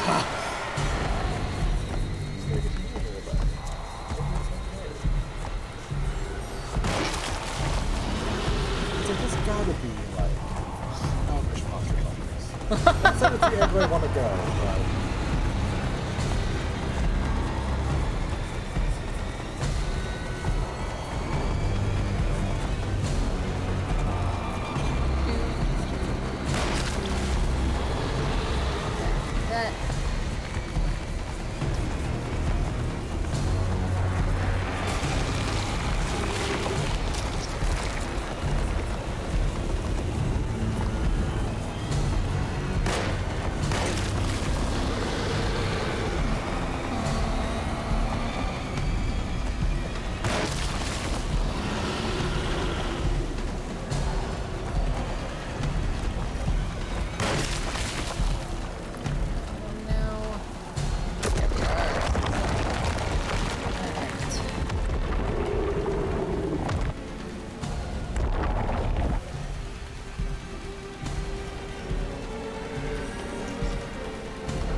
Why are we still not reloading?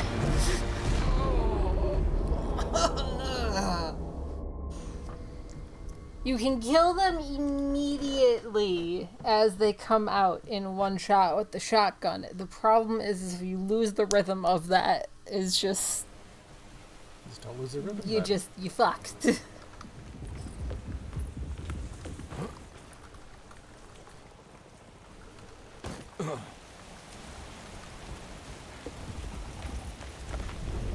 is all I wanted.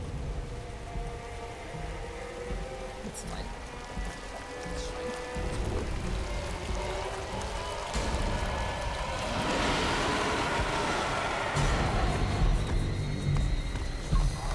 I will not do those things, Nightbot. I am in the middle of something.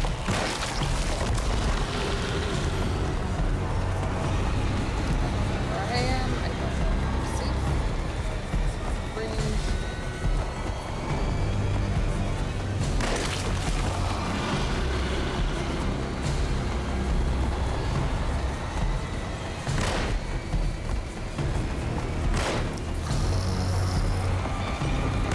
Go.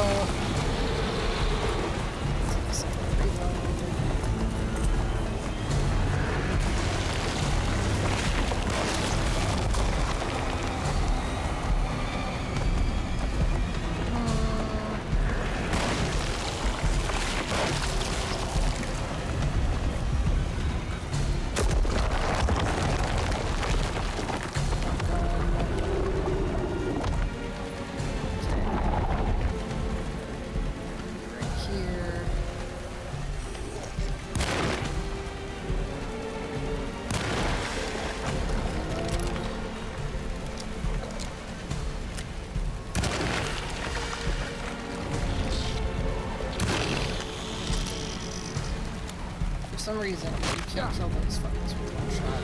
That's dumb, because they're tiny and they should just die in one shot.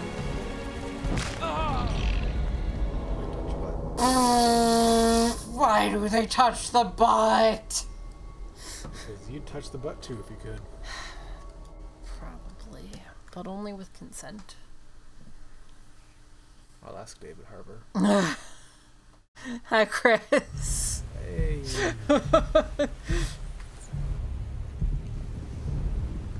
How's it going, Chris?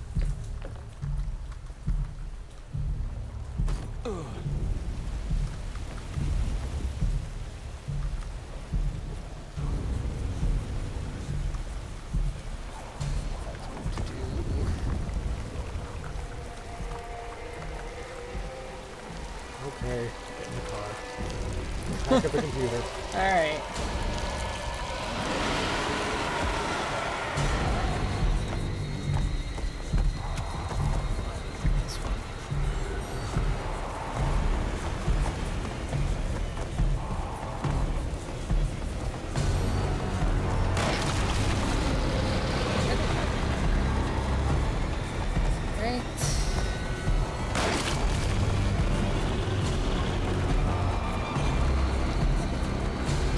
Stuff here.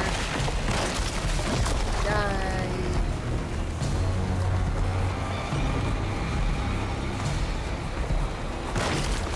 Go.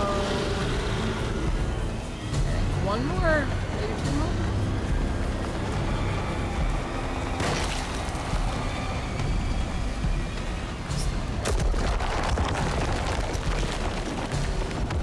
Knock them out. Ready.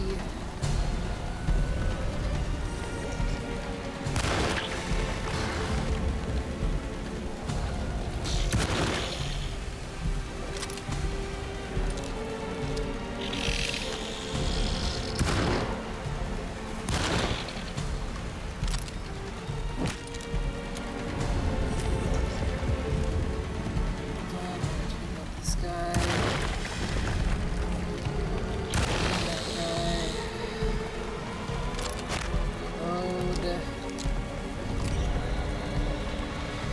Ooh, I was here behind me.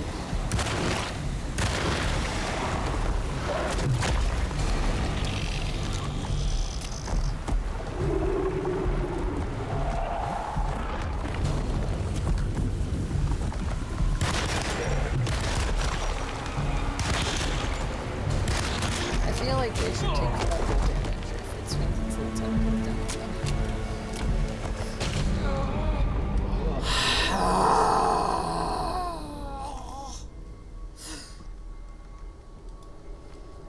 And you just gotta breathe and relax, and you can handle anything. Jack, could you hear my wrist pop just now?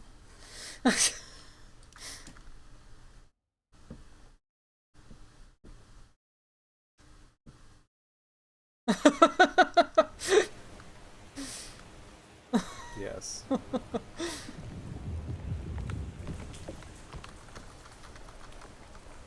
My hands are getting sweaty.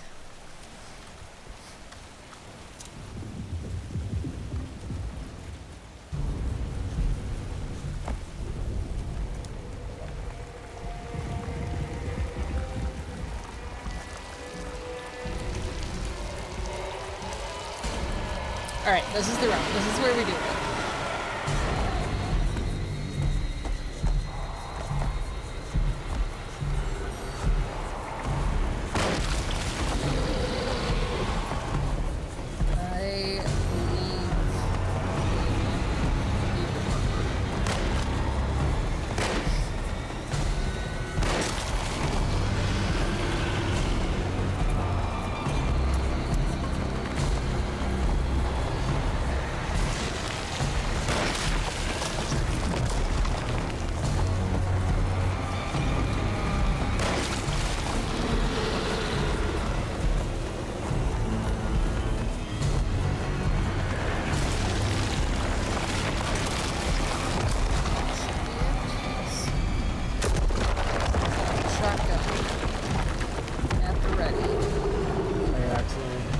Hi, Axel!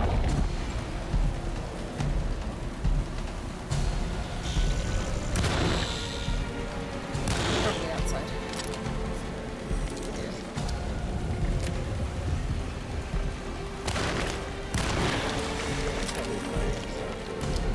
Probably. Definitely.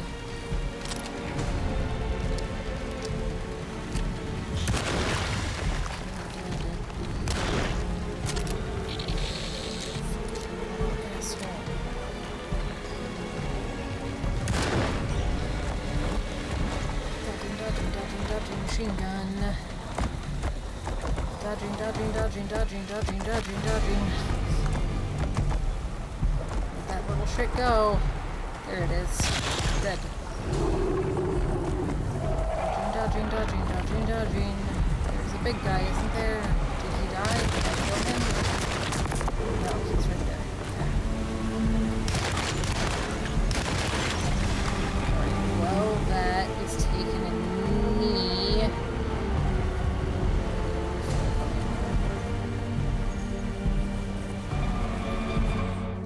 Fuck your crucifix.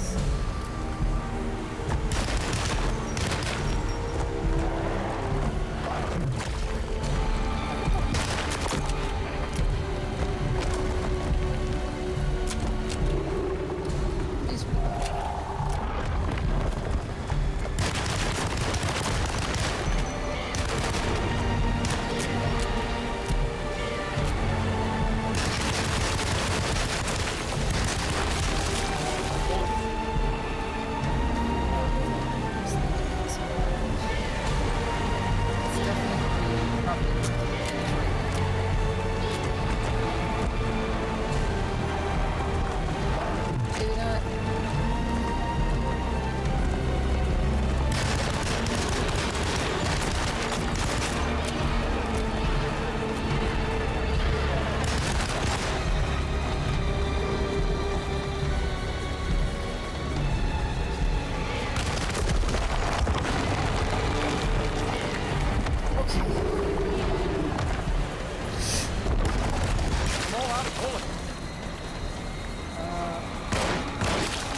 thought I picked up pistol ammo somewhere.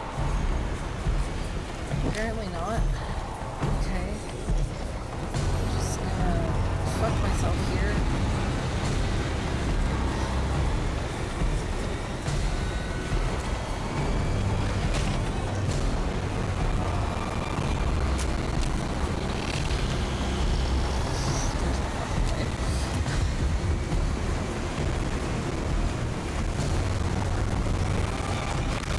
beyond fucked right now.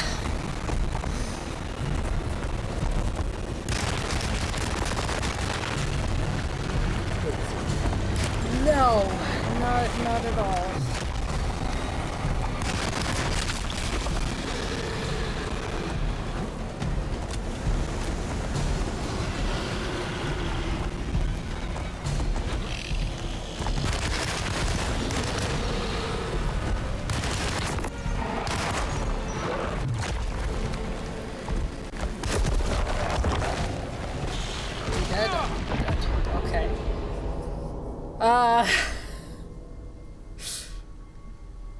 That's, whoof.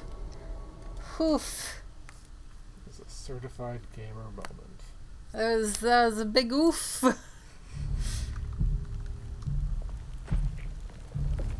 really tempted to redeem the reverse right now. Scott, I swear to God. Why would you even bring it up? I won't. Haggis!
First part, easy peasy.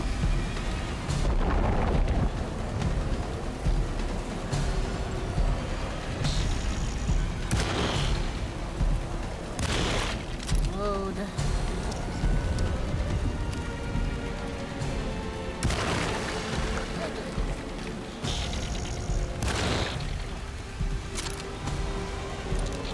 Reloading, always be reloading.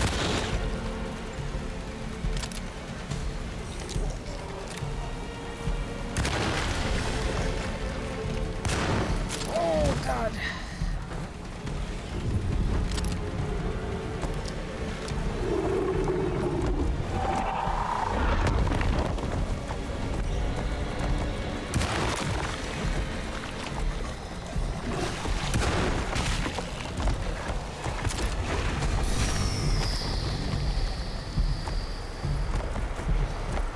I hope you're enjoying the Spy Family.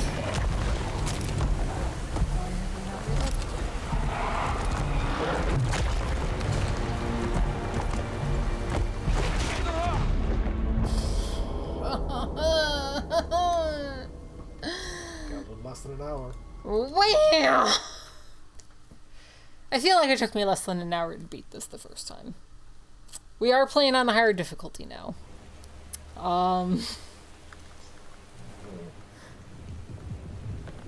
But I just have to get the rhythm down. This fight is all just rhythm. No, Scott's here. Scott gets slug deaths. You guys get me dying all week. Scott gets it once a day, once a week at most. Yeah, I think about it every day. It's basically a dance game. It is essentially a dance game, yeah.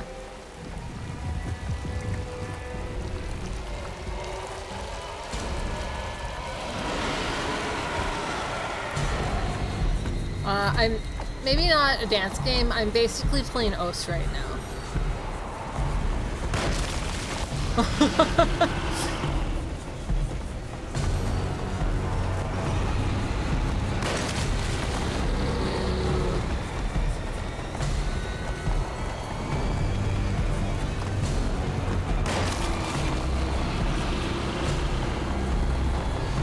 Oof.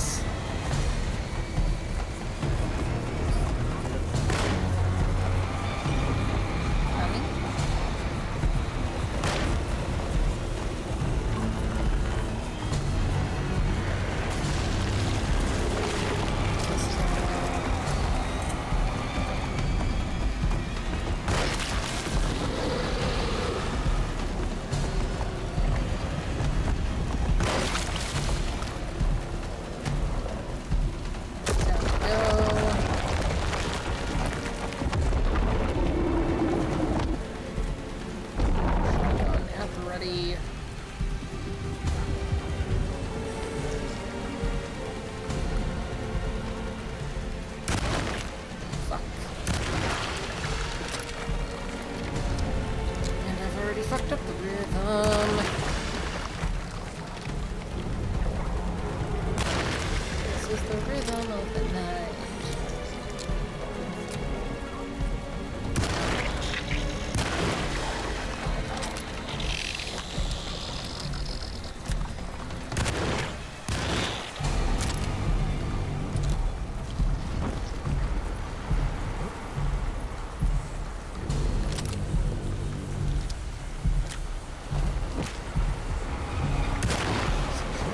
That guy out. Switch to the machine gun. Take out this little shit. Legs on this big shit. Come on. Small shotgun shells.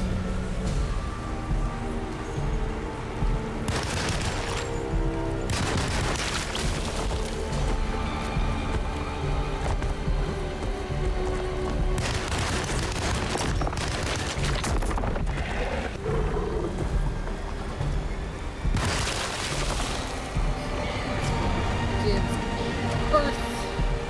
I think. Maybe not.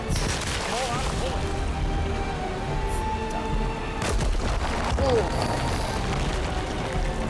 Now it's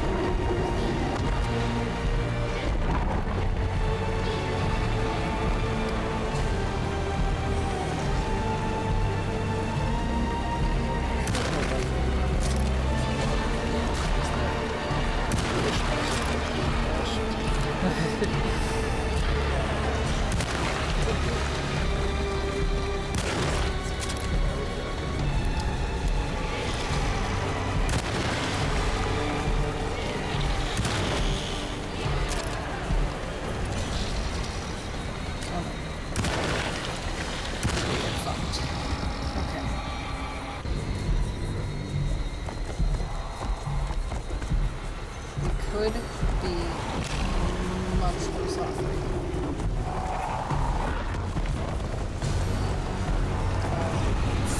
Why are you still alive?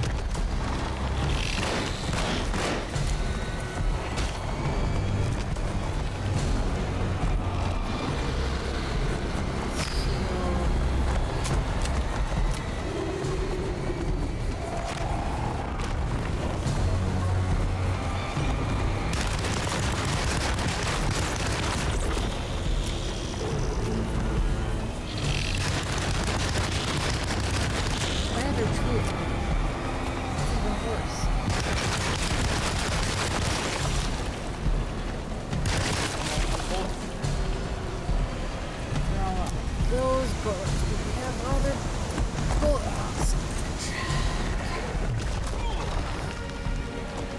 Nope, not what I wanted.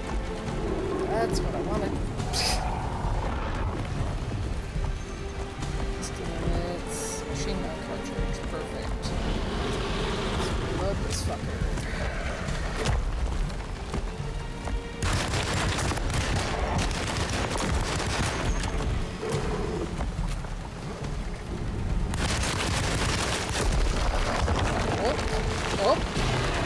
I can't see. Cake!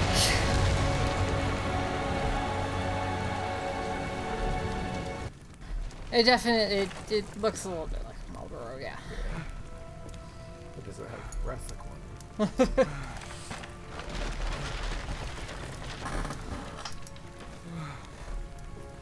That could have been much worse. Detective! Oh, what the hell was that? I tried to tell you. There was so much evidence. Their devotion to the Black Boat was like nothing I've ever seen before. I felt so dumb believing any of it, but I'm glad I did. Are you okay? Everything is out of order. This isn't the way the story goes. I shouldn't be alive. He's speaking pretty well for somebody that... Oh, you're welcome, buddy. Had an accidental lobotomy. How are you doing, sweetie? I kinda like it. You ruined everything, but I'm not mad.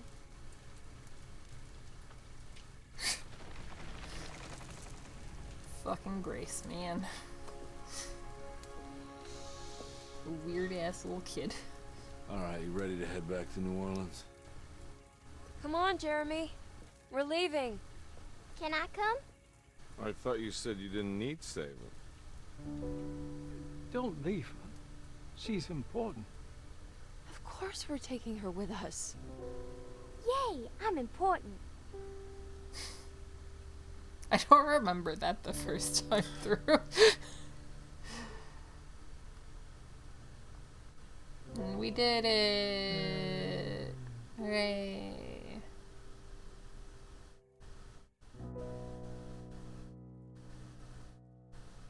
The sun's out. We're no longer alone in the dark. That's just way too many people in the light. Save New Orleans from the Black Goat. Did we not get that achievement the first time? Maybe it's different ones for... Maybe. Edward. Well, that was round 2 of Alone in the Dark 2024. I did like I said, I liked Edward's individual story more than Emily's. Like dealing with the grief of not saving somebody just feels a lot better than me than you know, feeling guilt over your husband dying from the Spanish flu and you lying about it because you were too ashamed of him having a disease that thousands of people had. It doesn't make sense. I don't understand it. People don't make sense. I guess. If you knew anything about mental health, you know. If I knew a single thing about mental health. I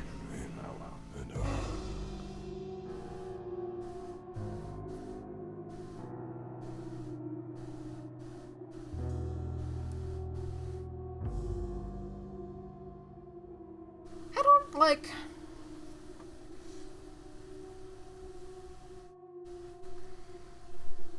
I think it was fine as an Alone in the Dark game. Like we've talked about ad nauseum.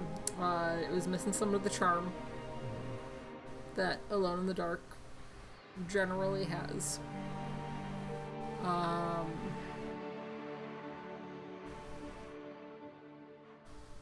Yeah, I don't know. Like, so she lied and said that he died in battle, when in actuality he died from the Spanish flu, and like,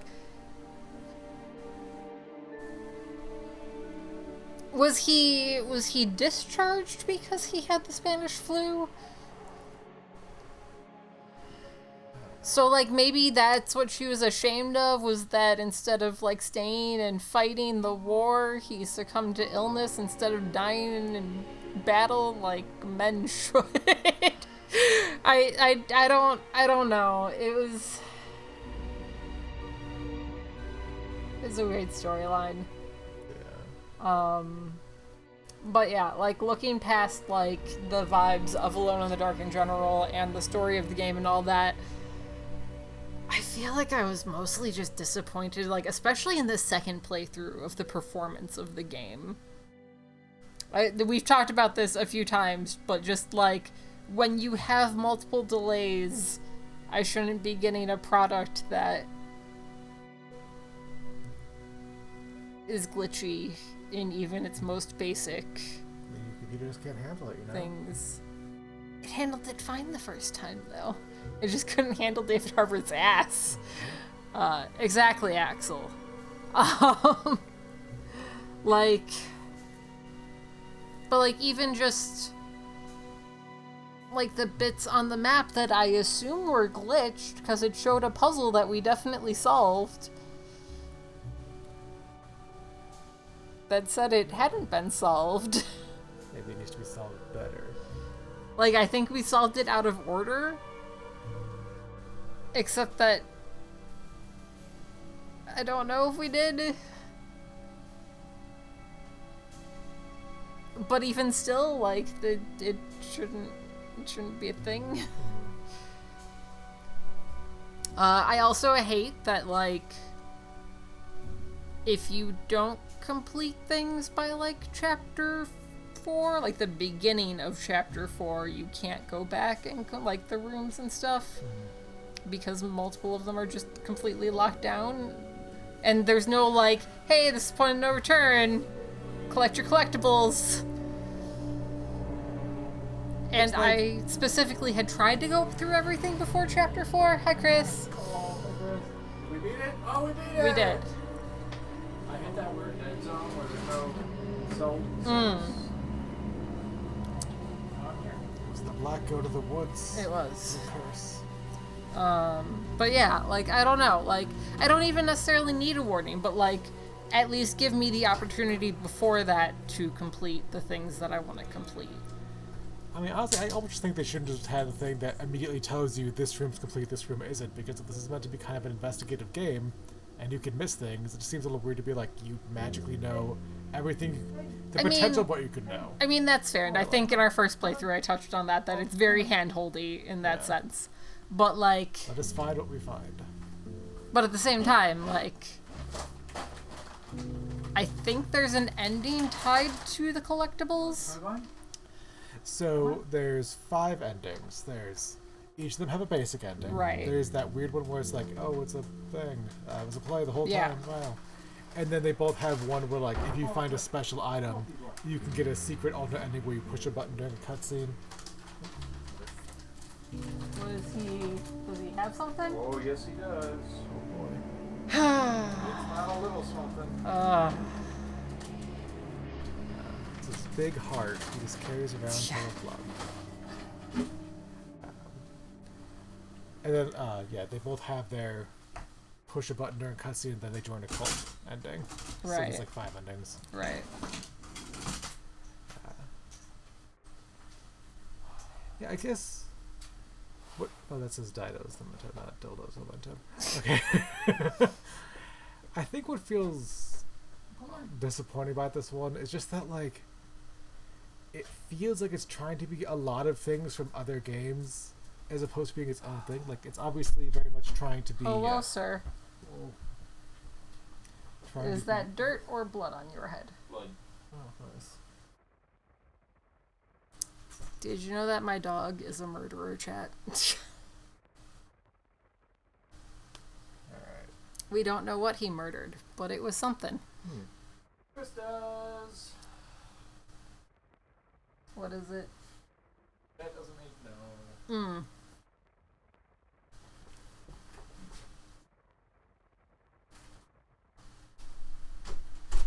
he had killed it enough that he gave up on.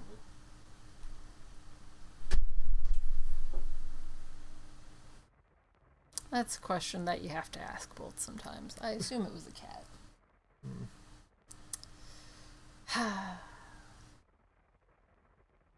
Chat, did you know that sometimes you adopt a dog and that dog is just pure chaos? Mm-hmm.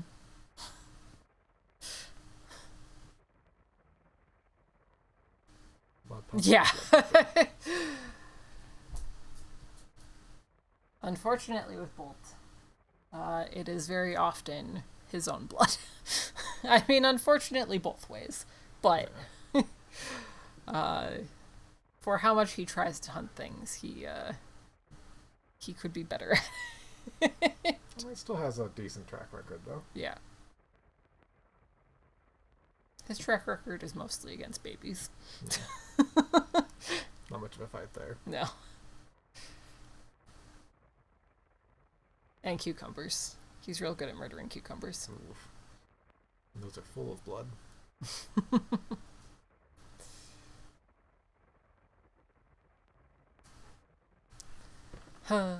Demon dog. Also, yeah, chat, we are raising money for the First Nations Development Institute. So if you want to find out any info about them, you can check out their website there, or, you can go to the link right there to donate. It's weird that the music ends before the credits are done. Like, they keep going.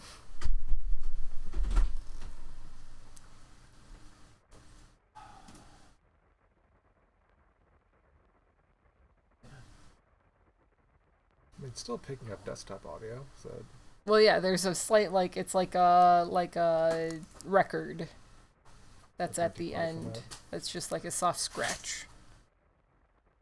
No. I had to bump it up. Yeah, the whole thing with this where, you know, they have to face their demons feels very Silent Hill-ish, but yeah, less interesting. Yeah. And then you have the Resident Evil 2 type gameplay, but less interesting. Detective stuff where you don't do that much detective work. Right. Oh, it just seems like and the modern Resi Goop monsters. Yeah. It seems like it's just trying to take a lot of other successful franchises and mush together in a way that means it doesn't do anything very well. Yeah, instead of just being alone in the dark. So I understand you can't do the exact thing with the first game, but like, try at least going for that style. Yeah. You were the OG horror game. Alright. Keep it up. I am curious.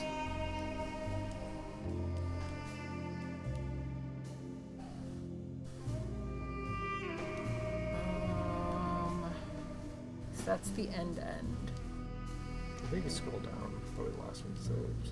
Well, right, this was where I saved was not 7:49, but we'll say it was 7:49. So this was like 20 minutes beforehand, so that's a while beforehand. That's what it takes us.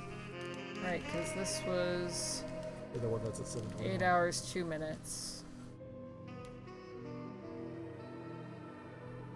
We'll see where this one takes us, because I want to see if we can get that ending. Also, I'm sorry for continuously cracking my bones in the microphone chat. That's a little texture. Okay. So, what we do here is we come over here. What is it? What do you... We talk to the tree. Don't worry. I'll remember. You should have the... We give it something.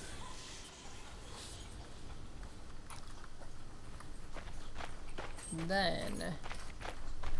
Are we just grinding endings? Yes. Oh, okay. Do you have to do that dance fight? Everyone knows what No. to do? Y'all know the new words. Mrs. Thompson, we talked about this. I'm not sure everyone is... Tut, thank you for the raid. I appreciate you. Hello, Raiders. I'm going to give you a shout out in just a second. Actually, Scott, you can give the shout out. Hey, Raiders. Well, no, there's an actual thing that you put in chat to shout out. I don't know how to do it. I need to pay attention to this or else we're going to miss the ending. It's / shout out. I thought it was explanation point shout out. I mean, it's both, but how is Stream Tut? Hell, there are praises in abundance to the black goat of the woods. Alone in the Dark is going good. We just beat the main story on Edward's side. We're now popping one of the other endings, which is sort of a quick time event. Hell yeah. I hope that the tap-in and the yapping is going great.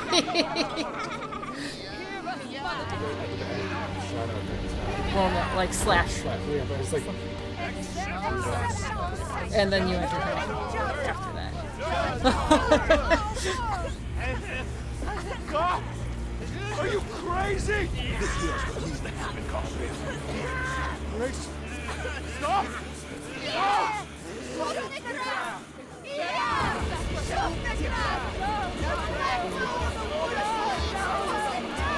We're just waiting because I think it's a quick time event, essentially. Yeah, A. So we look at the tree.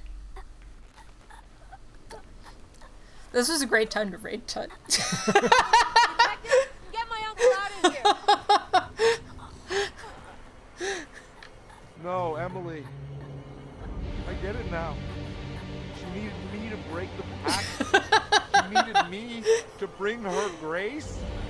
I did everything for her. I just realized I belong here. I'm one of her young. What are you saying?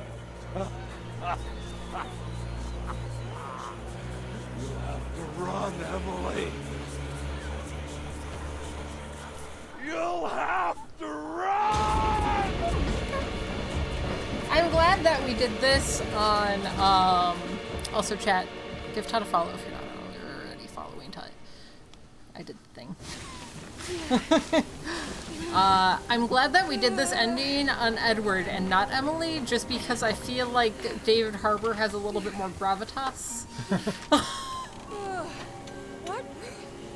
Do we get to have our lesbian love?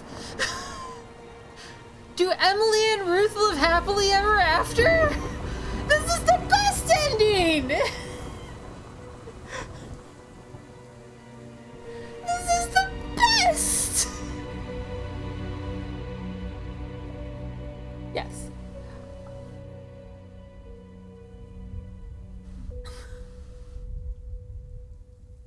This is all that I wanted the entire game, was for us to be able to run off into the sunset with Ruth. And now here we are.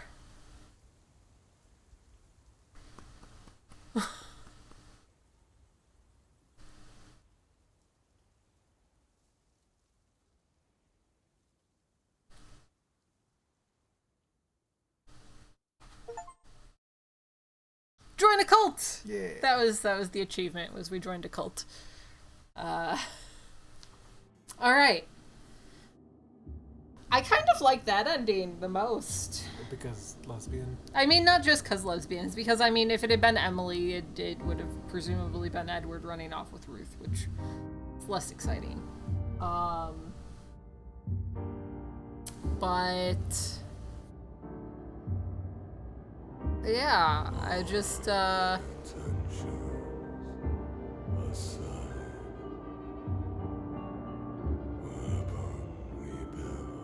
I like the idea of us just succumbing to madness. It feels more in the spirit of Alone in the Dark in a way, even though you never really do. A little bit in 2008. Yeah. I'm the fucking. I don't remember the. It made no sense. Yeah. Just like screamed at Satan.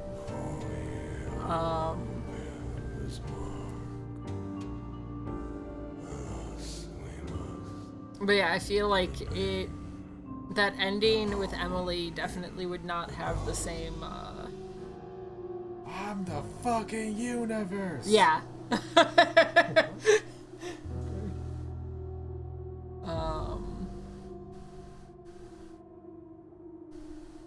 Like, I don't know. Succumbing to Madness just feels more appropriate to me. Yeah. Oh god, it's Boop. Because even, like, going with tragic backstory, like, he did let a man die. Yeah! A completely innocent man died that he could have saved and chose not to. Yeah. Whereas Emily felt real bad about how lame her husband was. Yeah. It's like, yeah. If I were an evil god trying to get someone to join me, I'd be like, yes, you may have done bad things by letting someone die, but you are one of Because he presumably, like, if we're looking into this whole story, right, he was trying to save Grace from her, as far as he knew, like, abusive kidnapper father. Yeah. So he presumably just let him die because he was like, well, he's a bad dude anyways. So, like, yeah, I feel like just the whole story overall just works better with Edward, which is unfortunate because Emily's our girl.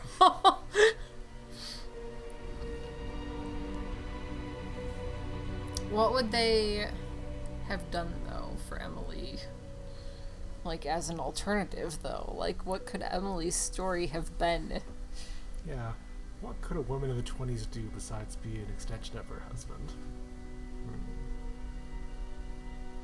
And not just be a badass like Ruth. He just sits there and smokes. Yeah. But is sexy while doing it, so... Yeah. Alright. When does Juan coming back? When are we getting that wet dream going? Who? Juan? Oh, yeah.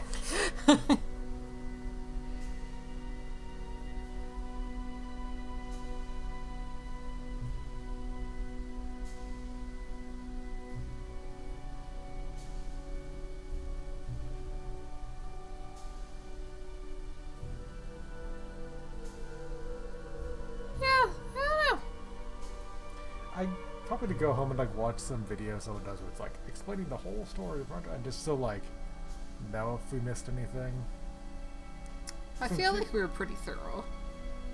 But even like not just finding all the clues, but just like making all the connections that maybe we didn't notice because we discovered something before realizing how significant it was. Maybe. Yeah.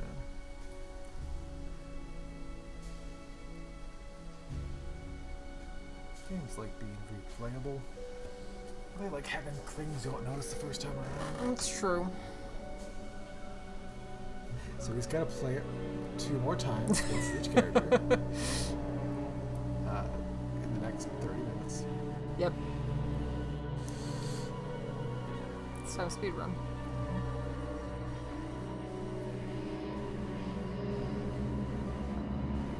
Voodoo salesman.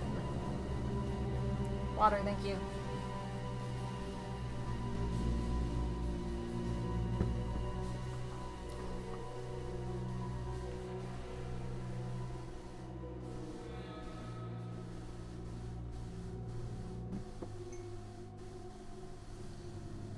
So now that we have concluded the Alone in the Dark series, I feel like this is a good endpoint also for our friendship. Yeah. I think we've kind of taken this as far as it could go. Yeah, no, there's clearly that, I mean, it's been what, 15 years? More than 15? More than 15. 16? 16 years. The fall of 2008 is when we first met. Huh. Almost 16 years. Yeah, that feels like long enough. We've done it all. Yeah. Alright, that's the end of Spooky Saturday, chat. Let's, Hi, Tut. Scott. What? How does it feel to be the person that I have known the longest in my life? Like, then still, like, actively interact with? I mean, there's people that I've known longer, but, like, have consistently, like, interacted with. It's too much pressure. I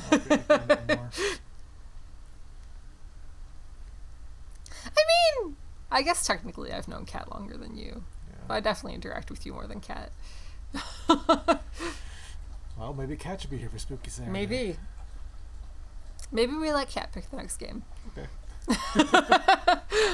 Scott and I have been discussing off stream, like, what our next game is going to be. Like, not that we are lacking it. It's more just like, where do you want to go next? So, yeah. Kind of shake things up, keep things fresh. Probably just going to be Garfield. Well, no, we're saving Garfield for my deathbed. I know. I mean, Parasite Eve. Parasite Eve, yes. That one's for Scott to play. Mm-hmm. So you guys could get some real gamer playtime.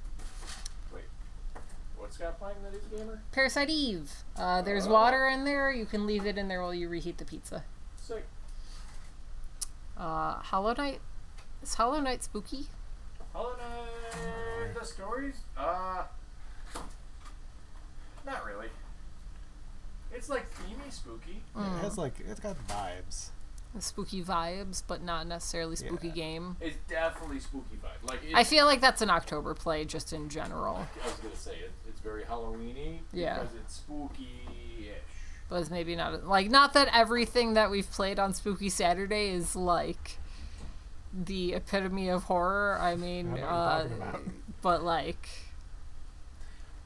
what I feel like, just based on the way we have been trying to go with these games, you usually want something that's very like plot heavy, where it's not just you running around fighting things or grinding things without much story. Your girl likes games with lore. Yeah.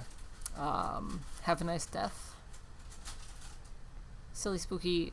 I feel like most Silly Spooky is probably going to be just throughout October for my general content.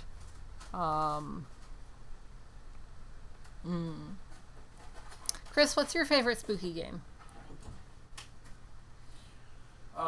It probably wouldn't hold up at all. Ooh, This is D. This is hard. It's definitely D. Chris loves the D. D. Chris loves the D. We already played D though, unfortunately. Oh, that's rip. You can play D if you want. It's very short. What was that? Fear. It was it's a first-person shooter called Fear. On the 360. I'm pretty sure I played it on FNAF. PS3, but yeah. It's like where it's like F.E.A. Yes. Yeah. I was actually scared. My favorite spooky game is probably System Shock 2. Mm. And then followed after that is the one that Scott's never played. Parasite Eve. Tecmo's Revenge. What the hell was that one called? I don't know. Tecmo's Revenge? Tecmo. ECHMO, the company. The old video game maker.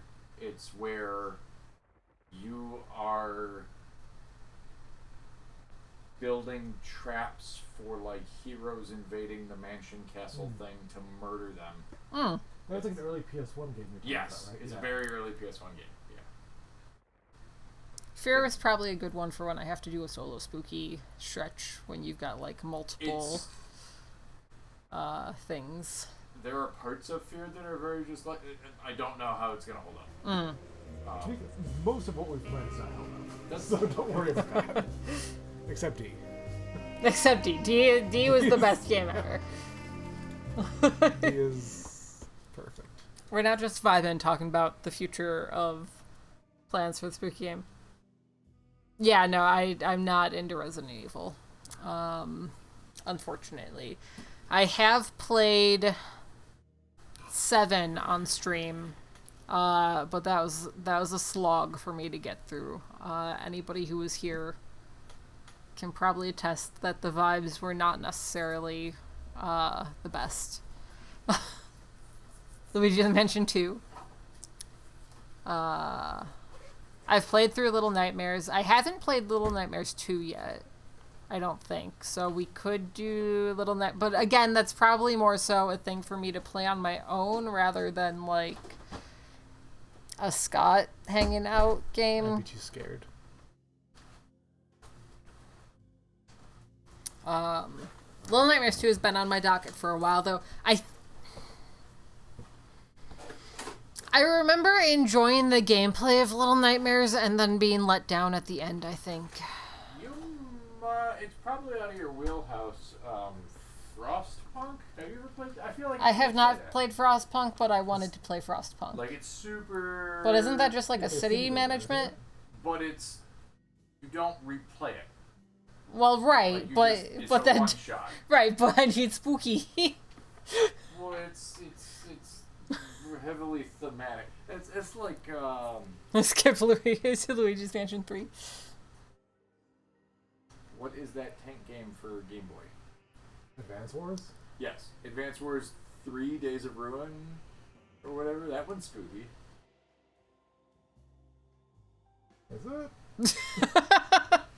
Yeah, you're like, wow, they made 2 great games. This one can't possibly be the absolute worst thing ever done. And then they went super serial and like war crimes and zombies and shit. I do love war crimes and also zombies. Can somebody clip just that? Just Scott saying, I do love war crimes.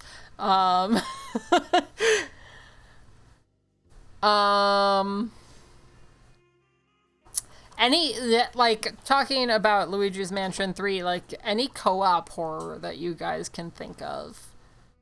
I know where you can find a... Oh, actually, I don't. I was going to say, I know where you can find the Luigi's Mansion arcade game. I guarantee you, both of you haven't beat that yet. We have not beaten it. We have played it. We have played it, yeah. We have played the Luigi's Mansion arcade game. It's just like, they just take levels from Luigi's Mansion 2 and are just like, it's a game now, arcades. Yeah.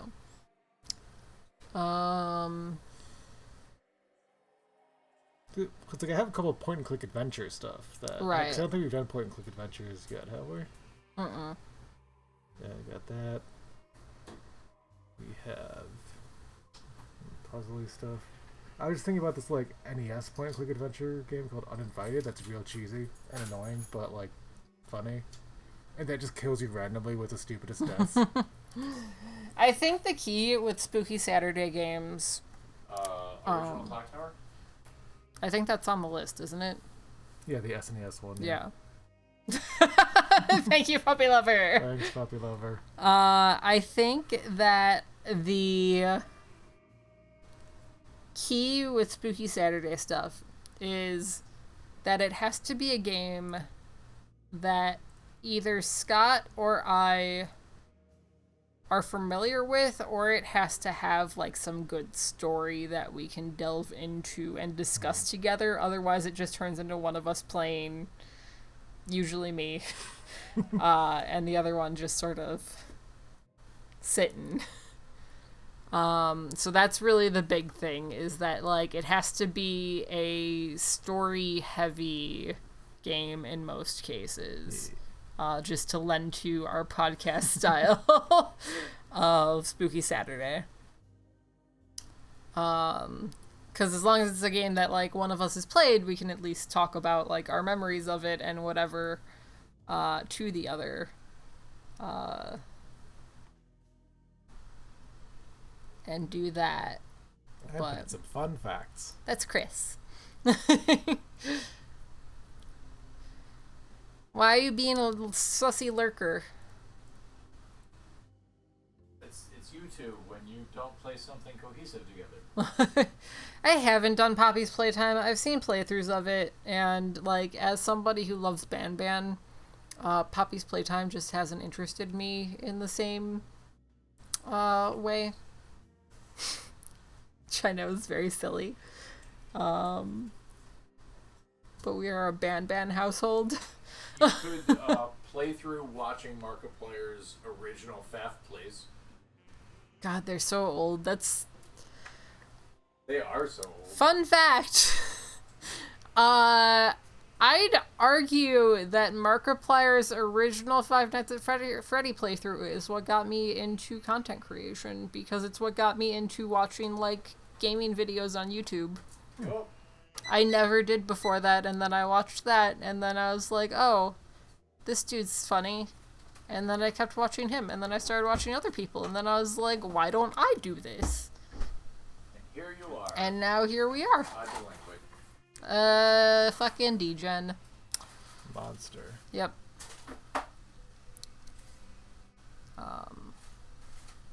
He's also just, like, lovely in person.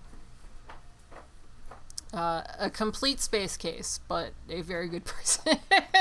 So he really is the himbo. He is 100%. That it is not an act. He is 100% just space case himbo.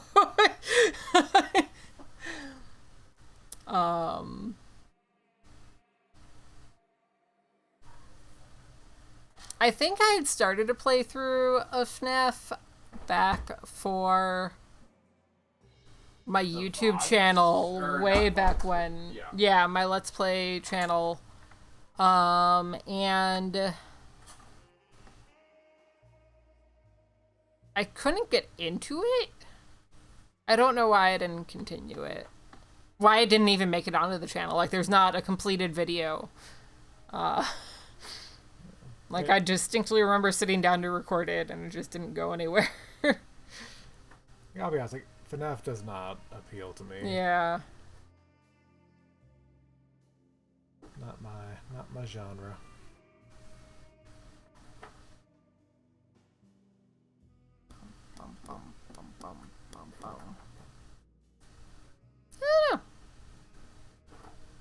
You could always do a murder run of like Undertale. I've never played Undertale. Oh, I know why. Why I've never played Undertale? I think I maybe know why. I don't. Does Polar know why? I don't. I've just never been interested in it. I love Undertale. I thought your other friend who has never been on stream liked it way too much. Like ruined it? No? Oh. Alright.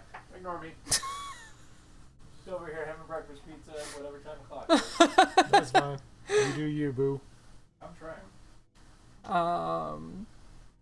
Yeah, no, it just never interested me.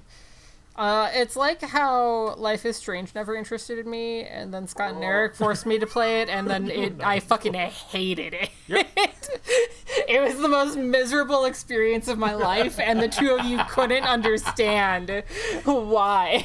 Because you hate lesbians. I hate lesbians. They're the worst. Mm-hmm. Yep.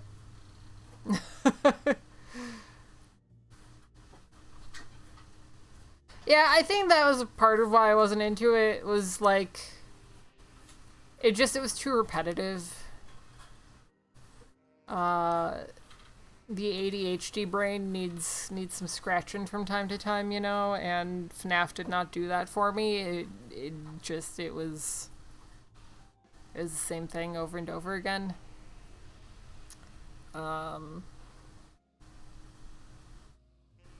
But yeah, looping back to that, please do not ever suggest that I play Life is Strange on stream. I want Life is Strange 2. No. Life is Strange Before the Storm? Nope. Life is Strange True Colors? No. True Colors is probably the worst one. I played them all.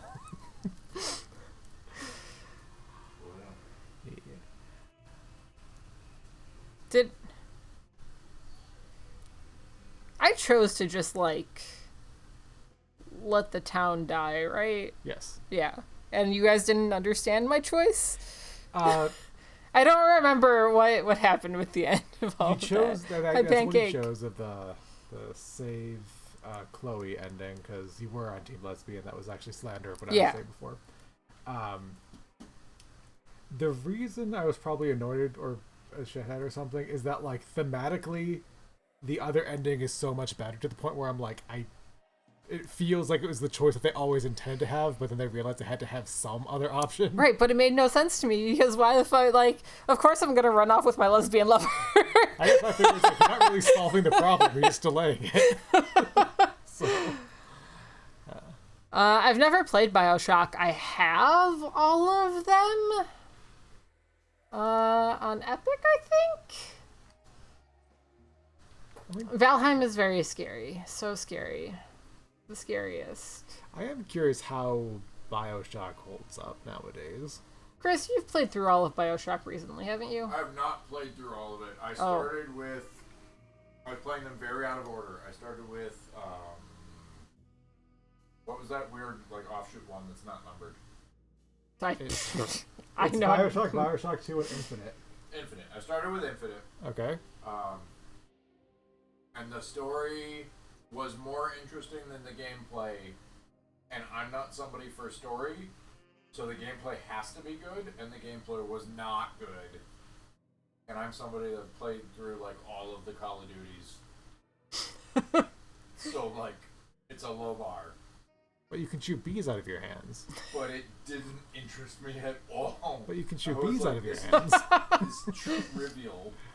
No, you can't shoot bees out of your hands in Infinite. That's only the first one.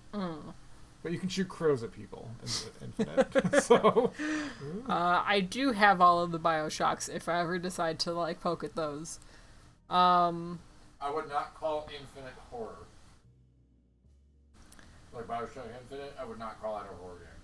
My biggest issue with, like, longer games that I'm not necessarily, like, excited about, right, and playing them on stream is that sometimes I feel like I'm forced to play them, and then I dislike them even more, and then it just entirely destroys a game that otherwise might have been okay-ish for me.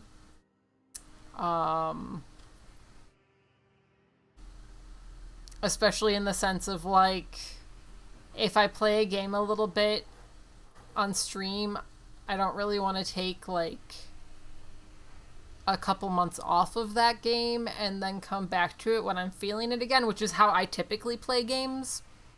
Like, I'll play a game for, like, a couple of days, and then I will stop playing it, like, if it's a story game, and I'll come back in, like, a month or two when, like, I'm feeling it again. And that doesn't really work for streaming. I do that all the time, too. Yeah. Like, that's kind of where I'm at. For anybody who hasn't been here during the week, we've been playing through Assassin's Creed 3. And, like, it's not that I dislike the game.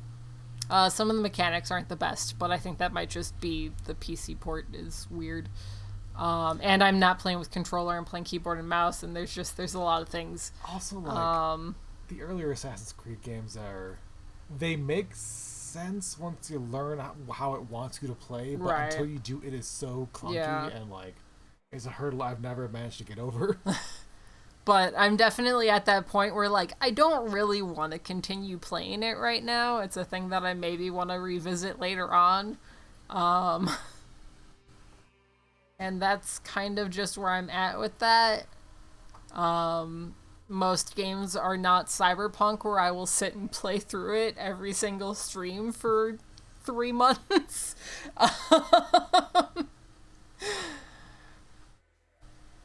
That's why Cyberpunk gets ranked at #1 on my favorite games list, because you have to be special for me to be willing to play you for months at a time.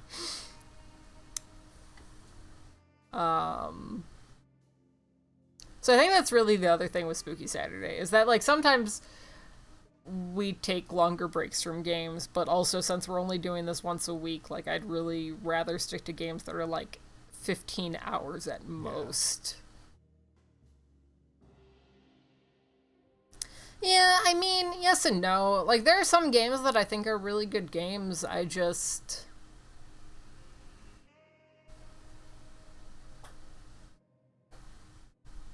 certain story types and environments just immerse me more. I just got a sight of Bolt sitting in the background waiting for pizza crust.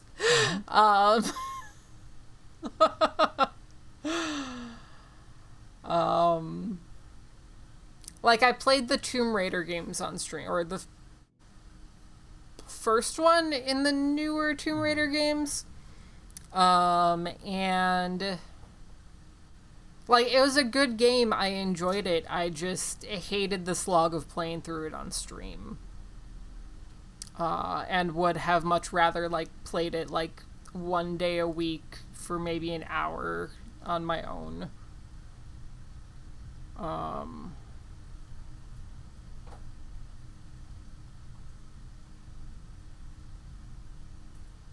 So yeah, I don't know. That's why streaming's always been difficult for me, since I moved away from doing RP, because it's very difficult for me to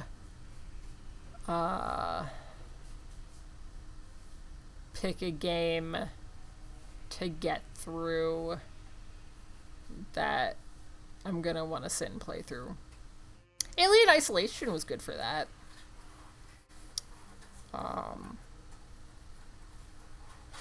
Murder Demon doesn't get pizza. No pizza for murder.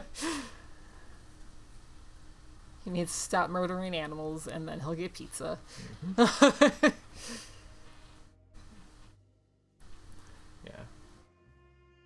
I think it also helps with, like, Spooky Saturday games. We always pick things that you really can't get stuck on. Yeah. Like, if we get confused, I'll just look up a mac and cheese recipe and I'll just be like, hey, this is what I need to do. Or we get into a boss fight that you refuse to make easier, and we spend a while on that. But we did so well tonight. Tell me I did a good job, Scott. I will validate the effort you put into this gaming. Thank you. Thanks. I appreciate it. Okay.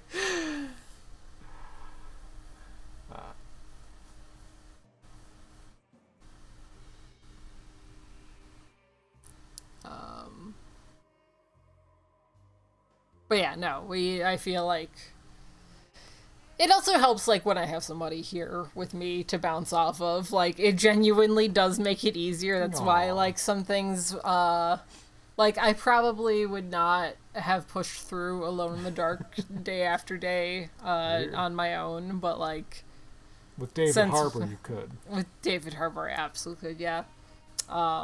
Since we were able to, like, bounce back and forth off each other and, like, discuss you fucking tacos suck. and all that.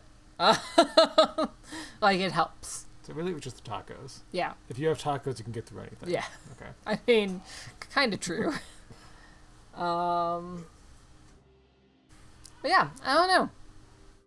We gotta look at the list of what we've been considering and look at anything else that we might have missed and go from there. Figure out what's next. So the next duo Spooky Saturday, so the next time you get me and Scott, won't be until the 17th? Yep. Yeah.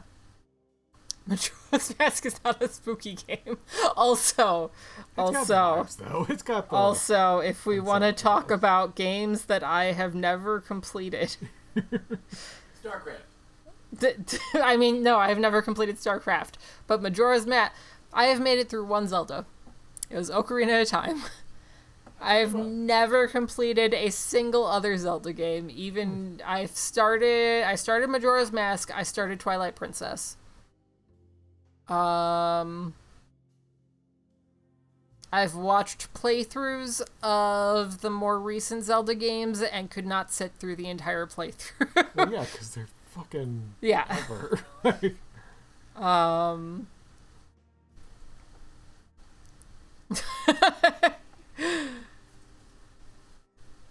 Oh. Oh. Including the CDI ones? Yeah. Oh no. I can't wait to bomb some Dodongos. Maybe one day we'll do like a Zelda subathon where you guys have to sub to force me to continue playing Zeldas. Oh, I also played through all of Hyrule Warriors. Oh. 100%. I've completed all. What did we do? We got to like 85% completion. We were just finishing out the maps. It was so we were grinding out the stupid. I finished the story of Hyrule Warriors. Okay. Yeah, that's like a tutorial of those games. Yeah. Okay. Let's see. What does How Long to Beat say on how long it takes to finish Hyrule Warriors?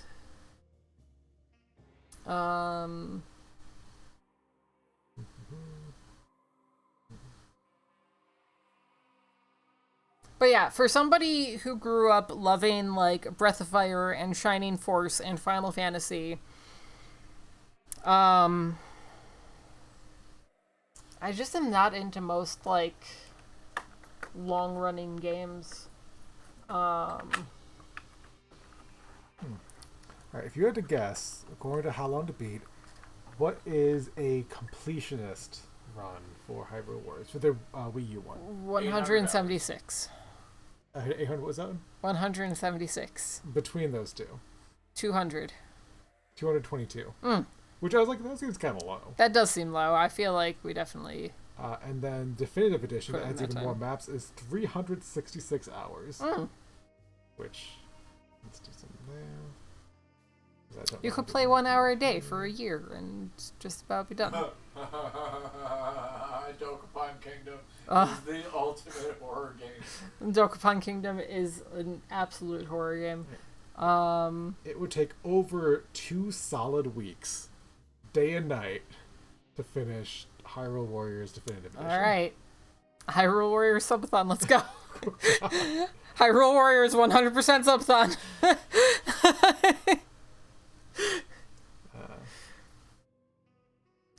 Yeah, Chris, no one's ever actually finished a game of Dokapon Kingdom. I'm convinced. I got so close, but I was playing by myself. Like I was playing 2-player by myself. Yeah, no one does that. Because I've always tried to play it like a Mario Party, which doesn't work. No, it does not. It does until everybody gets like somebody's going to get actually mad at everyone else, and then the party's over. We're just running out of time. It just doesn't end.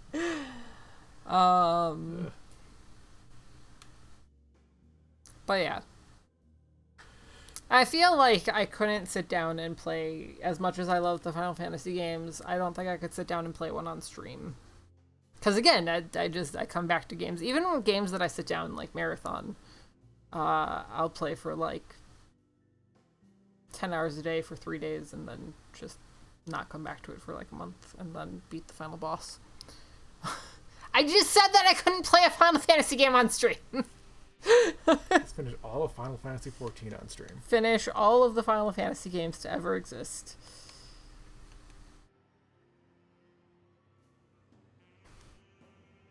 On stream. Mm-hmm. Yep. Also, I fucking hated Final Fantasy 12. By the way. It was my least favorite Final Fantasy out of all of them. And I was pissed because it came out when I was working at GameStop and I used my employee discount to get the collector's edition, and it was a nice little steel case and I got the art book and everything, and then I didn't even enjoy the game. Yeah, that's why you don't buy the collector's editions. I did that once, and I was like, why the fuck did I do this? It was for Fallout New Vegas. Which apparently is one of the better ones, all things considered, but still, I'm just like, what am I going to do with these poker chips? I mean, but like the thing is, like, okay, like if I had bought like a Final Fantasy VII collector's edition that was like the same sort of deal, I'd be ecstatic. Like, I obviously don't have any shelves here, but you saw like my shelves up in Milwaukee. I had all of my fucking Final Fantasy VII figures, and I had my art book and everything. Like, Final Fantasy VIII is my favorite. Closely followed by Final Fantasy X, followed by 7. 10-2. I do love 10-2. Just the intro. I'm not actually playing What can I the do game. for I'm just watching the you? intro. What can I do for you? I can't hear you.